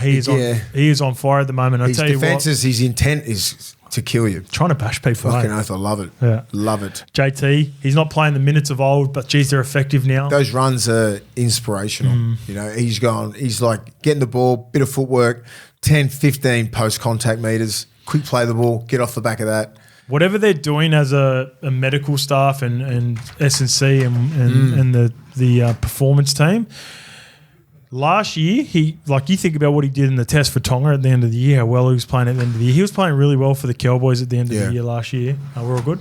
Okay, good. Sweet. Fuck. Yeah. I would say he had down years. 2023 was probably a down year, and he looked like his legs were really 2 and 3 affected. 22 and 23. 22 was a good year for the Cowboys. Yeah, 23. 23 was the good year for Cowboys, So wasn't it? 2022 he got dropped at the start of the year back to the bench, but then he started to become effective and got used to the role. 23 they had a down year. Yeah. And then 24 they made the finals again last year. Okay, that was it. Yeah, the one that Parramatta had a good year. Yeah. They just put, yeah, he's been good. It's good that they're playing him right. They're playing him the right way. His starting game's good, and then his second stint's just as good. So they're doing the right thing. And going back to sort of what I was talking about with Townsville, Drinky, Dearden and Robson, they're connecting really well.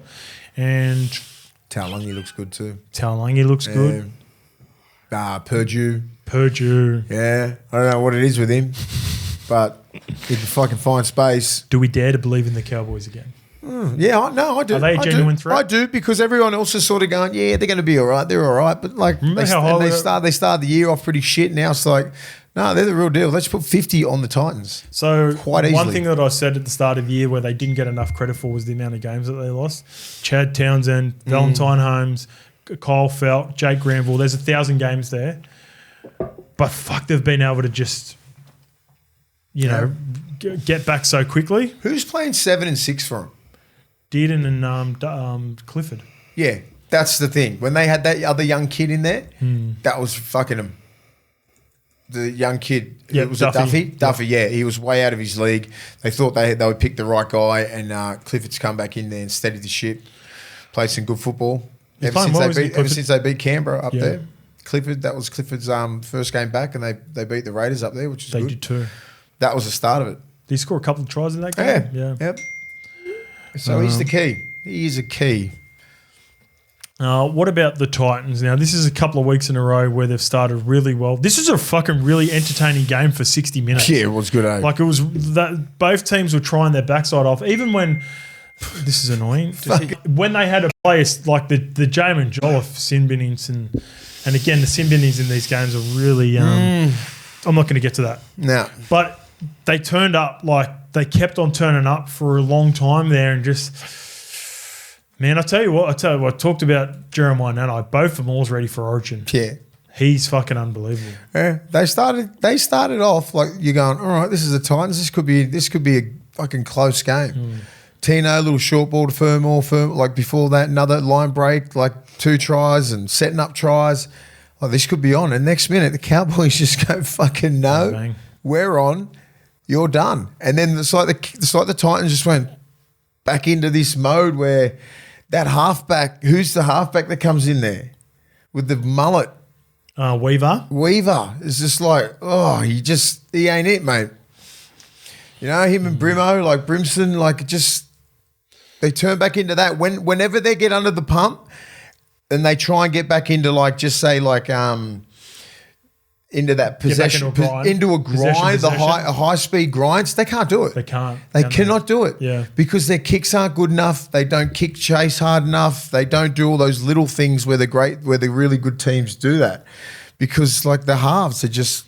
So they're missing Foz. They're missing Jaden Campbell, who's been huge because he was probably the most showing signs.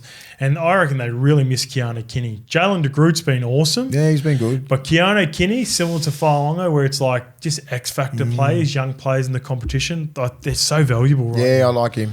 So valuable. And I think he's going to miss the entire season too. Why? What happened? He did his neck in... de Groot? No, Kinney. Keanu Kinney. Okay, right. Yeah. That sucks. Hopefully he gets to play again this year. Let's get the Manly game. 26 defeating the Panthers 10. Yes. 3 losses in a row was always going to bring out the best in Manly, but you can't deny, even on half a leg, because he's clearly on half a leg. He's still dominant. Turbo's presence is just so evident. Everyone else just goes to another level. He's that guy. Like, how do you manage him though, Mace? Because, like, I'm watching him and Steve said he had to be 100% before he's going to consider him. If that's Steve's version of 100%, then fucking I could still be playing fullback for the Him Manly team. finishing fucking captain's runs 100%. What if he just does enough, like the silky tip on. Yeah, just him being there makes fucking Olakwatu fucking finds his 6 front foot all the 5 time. to 6 I foot 6. love seeing Olakwatu do what he did. He just showed a lot of skill, like he's passed before the early ball, and then playing through the line, and then playing out the back, and then like he mixed it up a little bit, and then bang, bull rusher with his like just run straight over you. So he just showed what he's got, right? Instead of flick passes and all that kind of stuff, everything that he did on the weekend is all in his skill set, right? And it was low risk. Yeah. It wasn't like try and step foot and then try and flick pass to the winger. He did the opposite of what I assumed was going to happen, though. I thought he was going to tuck the ball under his thing and just run. No, he beat him with skill. He still got the skill set. He beat him with skill. Yeah. He absolutely beat him with skill, and they didn't have an answer for him when he just like – because when you're a big guy like that with such a skill set and you don't know whether he's going to bull rush you and just run straight through your chest, footwork off his right and then a offload or a nice early ball, you can just stop on a pivot, bring it out, take it out the back. Like he's highly skilled. When you get a highly skilled back row like that who's got all the tricks, and I talked about it last week with the Roosters identifying that edge, it was almost the perfect edge to get his confidence back. Yeah, it was. You got Casey McLean, Blaze Delaney, and Tom Jenkins. These younger guys, they just don't have the reps at the moment. Nah, they're all Casey over the McLean place. takes the show on the first one with Garrick. Then they overcompensate it with Jenkins wedging on the next play. Just young guys making young errors defensively in their careers. But credit to the Manly team. Not only do they expose him with Hamole playing short on the first occasion, out the back on the second occasion, and then even having Tolu Kola come around from the left to the right. That thing was awesome. Who's that in between? Blaze Talangi and Casey But it's just McLean. it's identifying. I love that little thing when how they identified Sorensen was at the 3-man, right? So all it was picking on Sorensen and Hamole running in between Sorensen for the lead, and then Turbo was out the back and Kola comes in late. Yeah. Blaze was always looking at Turbo.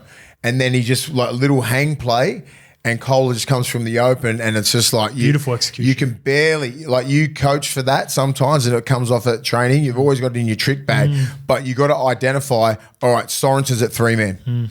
Like he doesn't ever defend there. He's supposed to be at 4-man. So you've got another guy. You got there's your cues, and that's cues for a great. And then Brooks come from the open side to the first receiver to Cherry, and then it just worked beautiful. But it was all because of Hamole, that line that he ran in, and Turbo starting on it right out, trying to get on the outside of Blaze. So Blaze is going, and next minute Kola just goes straight between.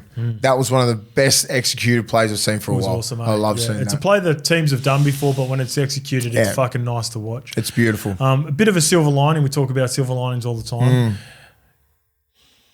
Seriously, like for New South Wales, watching him, even though he's really good, you can't consider picking Turbo, right? There could be a. Would you pick Turbo? Fuck, on the wing maybe. Yeah, on the wing, because I reckon I think he's play twos, and he's just his aerial prowess. You know, he can really. If Zach Lomax and Toto are fit, would you pick Turbo on the wing? Yeah. I don't. I'd be hesitant too. Who would be playing right centre? Critter's right centre, and Tom left centre. Yeah, I'd still pick Tom. I think if he can get 4 weeks of just getting healthier and healthier, he's going to be on the wing. See, the point to my argument against is doesn't make sense at the moment because both Brian Toto and Zach Lomax are coming off injuries. Yeah. But because of his injury history, I would be worried as a New South Wales coach and player that can turbo finish a game. Oh, they're all valid. That's all valid. Like they're the things that Loz has got to like go in. You got to put in. You got to. These are the conversations you got to have before they sit down in 3 weeks and pick this side. Because I haven't seen Tyler for fucking 3 weeks. Yeah. I haven't seen Zach Lomax. I don't know when they're going to be back. You Zach know, like they need. You need the reps. You need the reps in before Origin. You know, like I'd like to see those guys come back either this week or next week. What? So if they come back after Magic Round, they've got 2 games. So Manly got the bye this week. Imagine if there's a world in which, and this is probably a good thing. This is a genuine possibility that Tom is not selected because of the concerns about whether in a big Origin game, if Laurie didn't pick him, he's like, I don't know if you can last the entire game. So Tom gets to play for Manly and front load into Manly. And Ches was unbelievable. He had Origin-like moments in this game, but Tommy Dearden's applying pressure. Munster will most likely be the 6. Of course. Ben Hunt is putting his name back in the ring to be that bench spot. There's a world in which the Manly Seagulls could have both Tom and Ches during this really critical And I wouldn't be. I'm not going to be sitting here and going, "Oh shit, I'm shocked." And even as a mate for Ches, I'd love to see Ches win a competition for Manly because I reckon his Origin legacy is set. Yeah, I don't think he needs to do much there. I think imagine if he's able to just like all the naysayers and people talk shit back in the day, if he's able to pull off a grand final this year and go on a run. That's all that should be his main objective is like, all right, I'm not going to be here next year. I've been here for 16 years. If I win a comp here, I can fucking just... That's easy for me to say. I never played. I know that. No, I'm just saying. I don't think his decision... He knows the writing's been on the wall for the last couple of years. They've just been winning. And he's been playing really well. Yep. So, like, unless it gets taken from him, from Tom Dearden, and, you know, Munster's going to be 6, and unless Tommy keeps playing like he is now, they'll probably put Tom at 7. I reckon Tommy's a bigger chance of 14. And that's what happens when then Ben Hunt's got something to say about that. You know, like, because DC and Ben Hunt have been on the like, fuck, you know, you're still doing a job for us, but we lost last year. I wouldn't be surprised if if Billy goes in a different direction. Yeah. Yeah, same. What was the controversial call Billy made last year with some veterans that everyone was a bit shocked? Because he's not afraid to do that. Fafita? Gags and Papali at the start of the year, both of those guys now, because it from an outsider looked in and he did it the right way in the sense where Papali announced his retirement, but imagine there might have been a call before. Of course there would have been. For something like that and the respect to show a guy like Papali. Gags wasn't picked early on and then there was injuries and then he made his way back into the team for game 3, remember?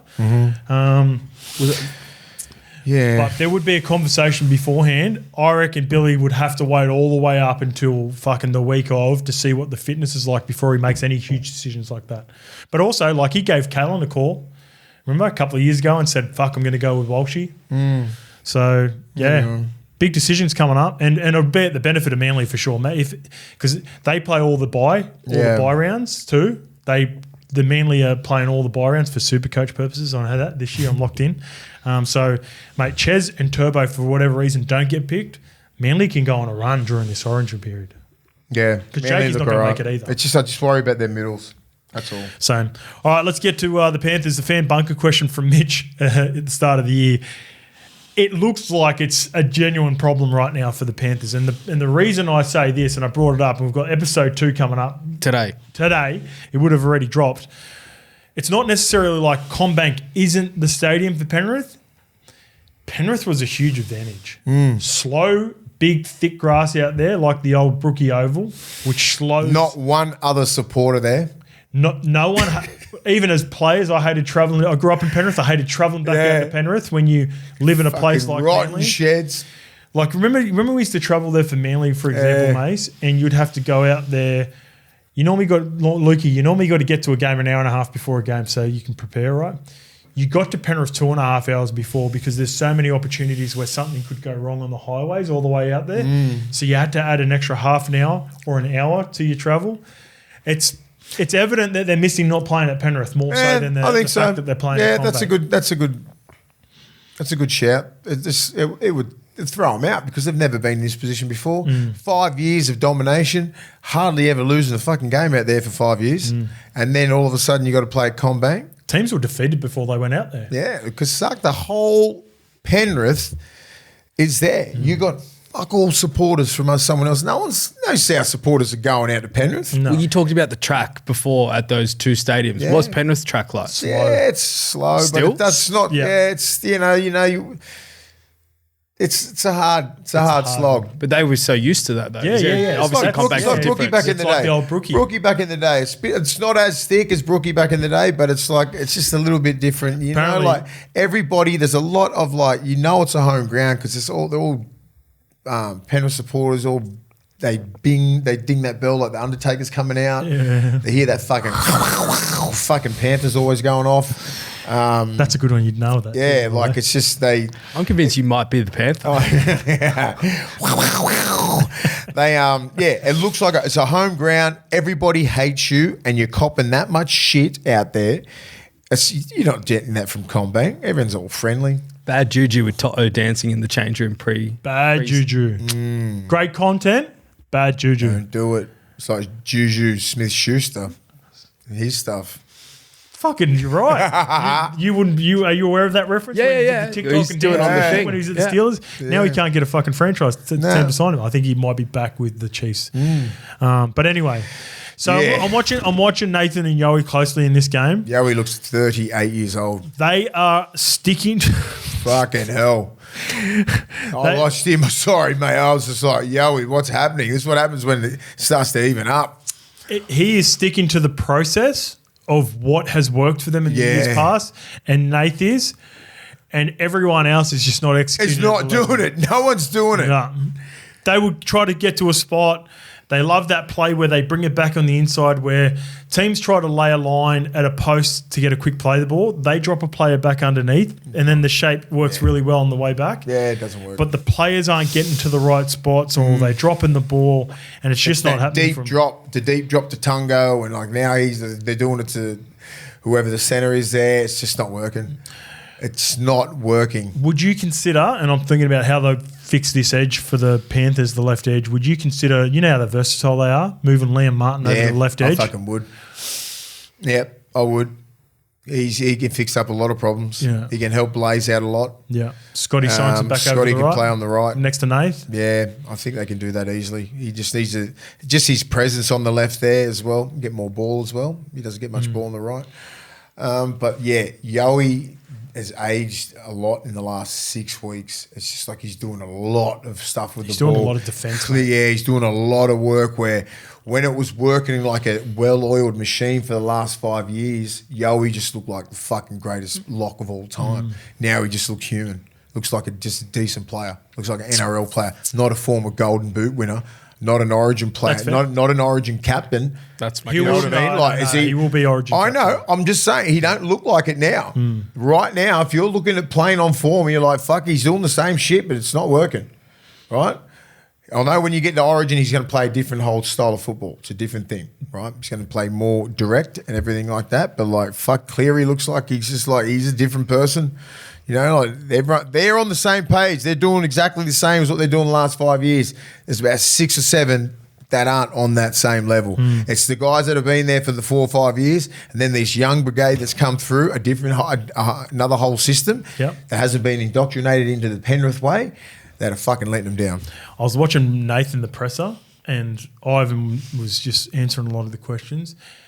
And every time someone asked a question, like Nath would sort of glare out into the abyss, and you could tell him just like remember we won 4 in a row. He's just he's actually the opposite. You can see him replaying moments in the game, and almost like trying to figure out on the run. Why isn't it working? What is happening? Yeah. Why isn't it working? And we're trying to execute we've got a good game plan. Like it's just what we're doing throughout the week is not translating to what we do on the weekend. And he's just like, fuck. The perfect one, I think they're on the left side of the post, and it was that beautiful block for block for block, and then they usually just skin you on the edge, and it looked perfect until the last couple of passes, and they just got numbers just got them right. They usually don't get caught. It was one play, I don't know when it was. It was like, yeah, they should score here. No, I got caught. They execute that, and no one fucking gets it. It's just things are just a little bit off Way off, actually. Way off. Yeah. Yeah. They'll get it together. They'll figure it out. They're a championship team. Let's go. You don't win that many comps without figuring it out. All right, Let's get to the Sunday ticket. Sunday ticket was the fucking Yeah, that was the shit. The Sunday ticket was all time. The Tigers-Sharks game was the best game of the weekend, but the Raiders 38 defeating the Dolphins 28 was impressive as well. 28 points unanswered in the second half. And 2 weeks in a row now, the Raiders have come back from double-digit deficits. They are a legit contender this year, Mace. Yeah. And with all this chat about his future throughout the week, you just knew Fogarty with a really poor first 40 minutes. He's the one who should be doing this because his money just keeps going up. I don't think it's that, Mace. It's that. So Raiders only had a 1 year deal. Manly originally had a 2 year deal. He signed a 10-year deal. In order for Manly to get him, I believe they offered him a 3 year deal. Then the Raiders upped it to 2. But I believe, just from listening to Ricky chat, and you know what he's like, too honest for his own good. I think they've lost him. I think it's all but done. Really? I think he's going to be a Manly Seagull, and he's going to be a really good pick-up for him. Hopefully he hasn't signed and he's still negotiating. Well, I hope he hasn't really because well. I reckon he's added an extra $100,000 to his contract over the last couple of weeks. And if I'm him, 31 years old, fuck it. You've got all the power right now, and you've got two teams desperate to keep you. Yeah. Keep playing. Going for year 4. Yeah, they've got some really good young kids out there. Did you see what's his name? Terry Campese on the. Is he Terry Campese on the coaching staff? No, I didn't know he was on the He needs to go straight to Turkey. Straight to Turkey. He was in here on Townsville Radio the other day. No, I remember one time we played against Terry Campese. I think he was what he was talking about because, like, you know how cat's hair is like when you go on board. Like Clint Newton is the OG cat's hair, right? But then there's kitten hair. Kitten hair is when you just like you fucking grab it and it's just like it's coming out. And I remember. Said to Campese, hey, who put the fucking kitten on your head, mate? He didn't know what I was talking about. He had no cat's hair. He didn't know what cat's hair was, didn't know what the reference was, and everyone started pissing themselves. And then I saw it yesterday. I'm like, I'll pay for your ticket to Turkey. It is that fucked. Oh like an extra leg on the Ashes tour. Come on our Ashes tour and I'll fucking fly to Turkey. He's part of their squad. I think he's part of the coaching squad. Him and Ricky must be. Yeah, was he on the sideline? Yeah, he's on the sideline. Yeah. Bronson Cherry going over with him. Bronson Cherry's going. We'll put our Turkey team together. I think Rennie did a team. I think Rennie did a team on his podcast. I know one thing. I won't be going to fucking Turkey ever. Everyone talks about your helmet. Ever. You got to fucking ever. Shout out to the boys. Yeah, Turkey boys. No, the Barbarians. Yeah, the Barbarians. Always keeping that fucking line schmick as. Always. Geez, the back three were good. Yeah, they're good, man. Like I thought, KO Weeks finally had his best game of the season. Dolphins come out firing. Yeah. I'm just like, because these are one of these games where I didn't watch this live, and then I found out the score and I watched it at like 4 o'clock, and I'm like, how did the Dolphins lose this? That's what it was. I was like 28 to 10 or something like that. Everything was sticking. Everything was going their way. The left edge was going, they were fucking carving up, and then they got their shit together, the Canberra's right edge, and then they just started playing footy. And then like a drop ball after drop ball after drop ball for the Dolphins around about 15, 20 minutes into the second half when the Raiders could go, okay, here's a chance, another try. They got nervous. Tarpanay, absolute beast. Huddy Young, like Tarpanay's the one who got him back. He got him back single-handedly with a couple of really good offloads. Strange was really good. I wouldn't say so. I thought the back three were excellent. The way they carried the ball, the back three. Hot Tamale is a fucking another level. He's a problem. He's good, mate. He's a future rep. Fucking 100%. He'll play for New Zealand by the end of the year. I think he's a fucking New South Welshman. Is he? We played for the under-19s a couple of years ago. Sonny Bill played for fucking under-17s as well. That's true. We'll take him. Yeah. I'll take him. He's a Kiwi. I don't think he is, though. If they can just figure out the odd laps defensively, Tamale and Xavier Savage, because they're still super raw. Mate, the way they are proper X factors, and KO Weeks finally got more involved in this. This is the best game that he's had in 2025. They are a problem, that back three. This is a top 4 team, I think, the Raiders. This is what we're dealing with here. They are a really good team. What do you got? So he's also eligible to represent New Zealand, but obviously he hasn't been tied to anyone yet. So it's the origin debate again. There you go. We'll lose him. Do you know where he's born? Yeah, born in Manly, played junior for the Chroma Kingfishers. Oh, there you go. He's New South Wales. He's going to be looking at he's a Fozzie and wants to play for Kiwis at the moment. But is he looking at... Fozzie's different. Fozzie was born in New Zealand and then come to Australia. When they're Kiwis but they're born here, that's a different conversation. Do you see him as a future winger for Origin or anything like that? Yeah, I think when Brian Toto's finished up in a couple of years, if Brian Toto, he needs to see that. He needs to see that. And if he was born here and he wants to be the Brian Totos and everyone like that, then he make that decision. That's the best. There's going to be some fucking phone calls. Yeah. Yeah. Sorry, born in Whangarei. Whangarei. Yeah. Oh, Have I pronounced that correct? Yeah. Whangarei. Whangarei. Whangarei. Say that was because it's WHA. Is that right? But WH is like Whangarei. Remember Benji and Fakatani. Fakatani. It's WH. Well, there you go. So where'd you get the Manly stuff? So but his junior club's Chroma Kingfishers. Chroma Kingfishers. He's going to play for New Zealand. Fuck, how'd we let him go? Manly. He's a gun. He was also reported, Para were looking at him, but then Lomac's signature. I don't know how Dragons let him go, man. And now they've let what's his name? Latu Finau. Dolphins look really good. They're still. I look at them. I'm like, how'd you lose this game? First of all, Yep. They look pretty good. Fucking Herbie Farnworth's on fire. Their backline looks outstanding. I'm like, mistakes. That's it.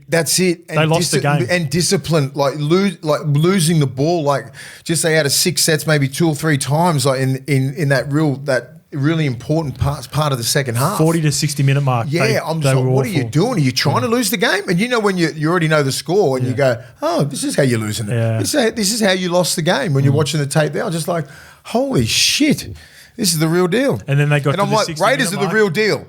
And then they got to the 60-minute mark and they realised they weren't playing well and they tried to protect the lead. Yep. And then Raiders just went, good luck, and playing footy all over you. They're probably the worst team to try to protect the lead against, aren't they, the Raiders? That's great, this last one, eh? No, I want to just quickly talk about Isaiah Katoa and Cody Nikorima. Because that first half, I don't want to skim over that first half for the Dolphins. Isaiah Katoa nearly put together the best 40 minutes of any half in the competition with Cody Nikorima, who I don't think gets enough credit as well for how well he's been playing to help out the progression of Isaiah Katoa. And then they were just not given an opportunity in the second half. And it's one of those games they're going to look back. The Raiders come and took it from them, but the Dolphins, they try to protect it. The Dolphins lost that game. The Raiders didn't win. I'm not disrespecting the Raiders at all, Sticky. Love yous. But, you can't give the Raiders a fucking chance. That's how good they are. Don't go telling Sticky when you go over schooner with him in a couple of weeks that it's the Dolphins that lost it. The Dolphins, they'll be filthy after that. That's one of those games when you're sitting in there just going, the fuck just happened? Yeah. That's devastating. In the last they need to bounce back 25 minutes. This week. What happened in the last 25 minutes? All right, let's get to the Tigers 20 defeating the Sharks 18. What a game. I thought that this game was good beforehand. This game on the way home, this is similar where I got to go home after calling the Raiders game and just sit back and watch this as a fan. Yep. Fuck, it had everything. Much drama. I watched this late as well, but I didn't know the score. And I couldn't help but rooting for the Tigers in this game after the huge fortnight that they've had. To win a game like that at Leichhardt. Did you see Leichhardt? Oh, pumping. That hill just fucking looked mad. I don't know. I'm not sure about this drone shot, what they're doing. It's doing my fucking head in. They're doing shots from the drone. I saw that. Yeah, it looks silly, but just looked really good from the Leichhardt perspective. Oh, look beautiful. If Terrell May wasn't a lock, and you've been hesitant, Mason, I understand why, because you like Origin players, got to be Origin players. Yeah, I think he is. 85 minutes, 200 plus metres, 41 tackles. That shit's mad, Mace. But the most impressive part, the kick pressure at the end of the game on Nico on those drop goals on 2 or 3 occasions after playing 85 minutes, and then Benji saying in the presser after the game he was furious that he was taken off for 5 minutes. Apparently he was going asking Benji what he did wrong, why he's taken from the field. He is ready to go, mate. Love him, mate. He's gone to another level. He's gone there. I'm picking him in my Origin team. Nice. I don't care. I'm just I look at that performance. Starter or bench player? Oh, I don't know now because I think Mitch Barnett was pretty good off the bench last year. Yep. Does Mitch Barnett deserve a starting spot? Can he go with Payne Haas? Yes. Can Terrell? Yes. So that's a coaching point. Because I don't doubt that he can't start in an Origin arena because he's strong, he's fit.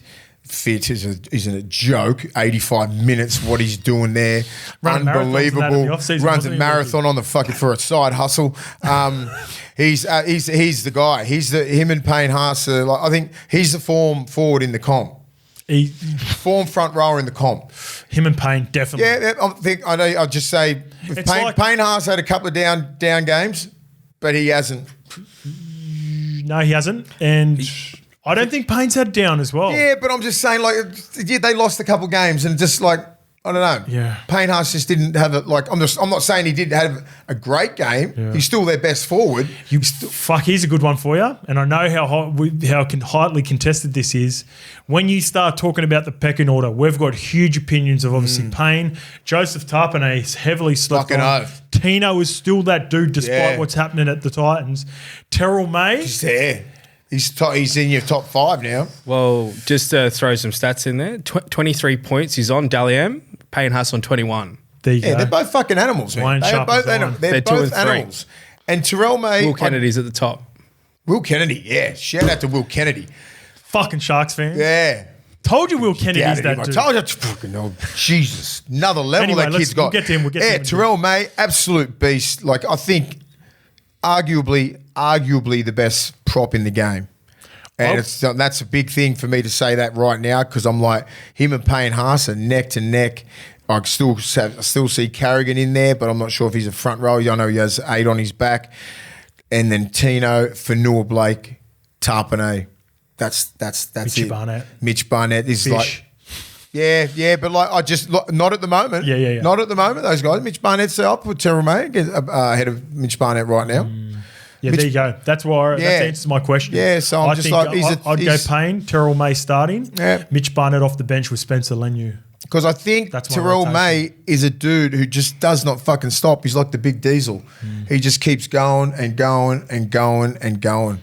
Here's another question for you. Because Terrell May and Payne Haas can both play 80 minutes, and I know we haven't seen it at Origin Arena, you might not even need a 4th front rower on the bench. No. It might be Spencer Leniu and Mitchie Barnett fighting for that last front row spot, and you have a more versatile outside back rower. Both those guys, right? Because I think Mitchie Barnett can play back row. You have him and Spencer, and then your 14 could be Connor Watson's a lock. Connor, yeah, he's not locked. I don't think he's a lock. And someone else who's like a Matt Burton, maybe a Berto. I don't know, where you can just probably carry 2. Connor Watson's killing it too. Yeah, I'm just saying Connor Watson can play that. And then what, do you go with another forward? See, that's what my question is. Maybe a middle misses out because you want to have more versatility. So you go with Connor Watson. HIAs and shit, man. But that's my point. They can both play 80. Yeah, I'm just saying, what if one of them goes out, you know? Yeah, you still want a front row. So you've got a Mitchie Barnett on the bench. He can play 80. Yeah. Just whatever Spencer that person. Maybe the one who misses I just don't. Do you put Olakuatu on the bench still? Do you know what I mean? You know, he can just go all right wherever someone goes down, just bang him somewhere. Yeah. Put him on the right edge. We've got another it doesn't matter. Let's bring it back. All right. How poetic was it for Galvin to come up with that try saver on Taruva? No. The front rower. Fucking Hazelton.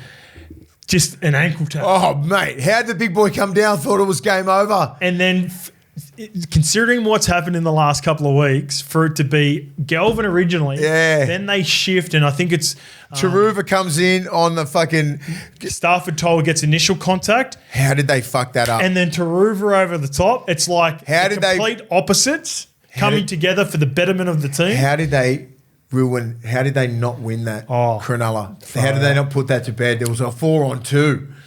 Fuck, keep your feet. I don't know, but yeah. That's team first. That's team first. That's what Luai was talking about.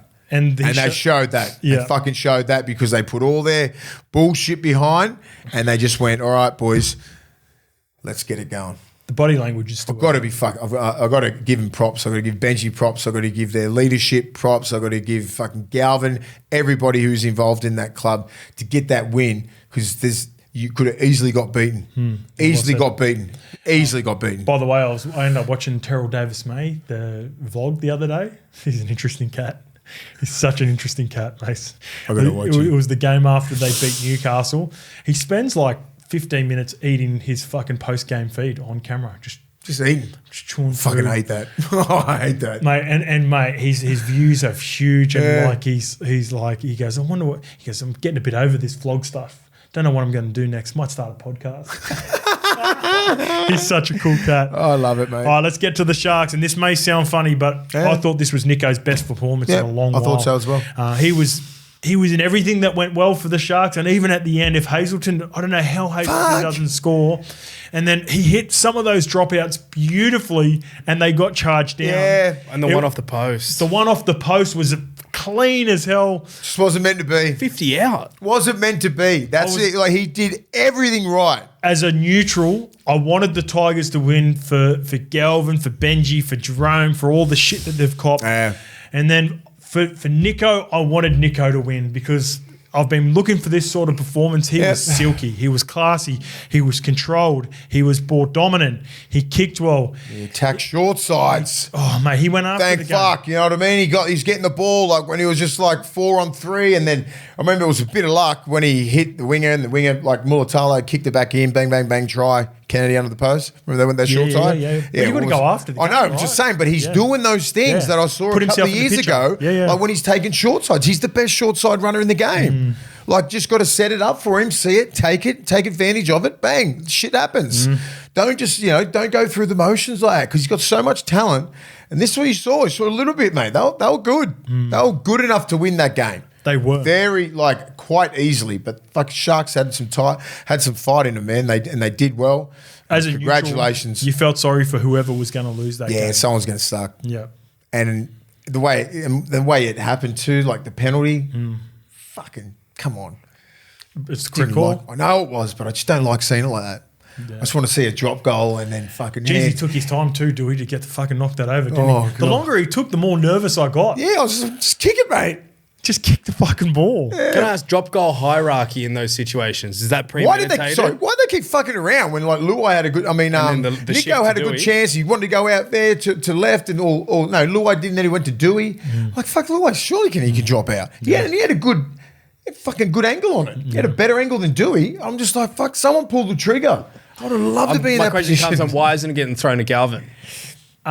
Because Dewey is their best drop kicker. Maybe he hasn't got a quick drop, quick snap. Yeah. He's a bit lankier too. Yeah. That's a factor. Got a long. We used to we never had a drama at Manly because DC was just that dude. So Kieran could kick a mad field goal, but he never had to because DC was so quick good. Snap, quick snap. You need variations on you. And DCE's talent is DCE could fake right, come back off the left. Remember you got us in 2014, and you was that off the left foot? Was it? I don't know. I was chasing him all around the joint, and then he fucking put it, and I was like, fuck. Just devastated. Like getting that done in like Golden Point, I was just like, are you kidding me? Sometimes I think teams overthink it now too because of the kick pressure. No, they did. I reckon Jerome could have snapped one. No, they did. Both teams did. The kick pressure because Nico was like, they were getting at Nico. They were just a little bit hungry at the Tigers. Well, see, the thing with Nico too, even though they got charged down and he hit the post, he was hitting it so much sweeter than Trindle. My only criticism for Nico in that game was you're the one hitting them sweet. You just keep trying to kick them, even if they get charged down. You're our dude. Just even go. If they hit the post, Trindle was spraying his, and they weren't quite bending. I would have. That's my only little bit for Nico. Nico had the right angle all the time. Like it was just. I don't know what happened. Terrell May happened. Terrell May problem. Buller happened the second time. Buller. He was outstanding. High quality game. Another huge game from Will Kennedy. He's on a mission this year. He's off contract. I don't know what the Sharks do. I don't know what they're thinking about. How they think they can win a comp with him. But his 2025 form has been unreal. We always get hammered when we have bad takes. Sharks fans, you guys who criticised us. I know there's been one fan that's been accountable. Surely let us know. Let us know as Sharks fans, are you sold on Will Kennedy because he has been excellent in 2025. All right, that's it. We'll see you on Thursday for the preview. No, we won't. We will see you on Friday for the preview. Friday. We are recording that at Magic Round. Yep. All right, too. We'll see you up at Magic Round. See you at Magic Round. Let's go.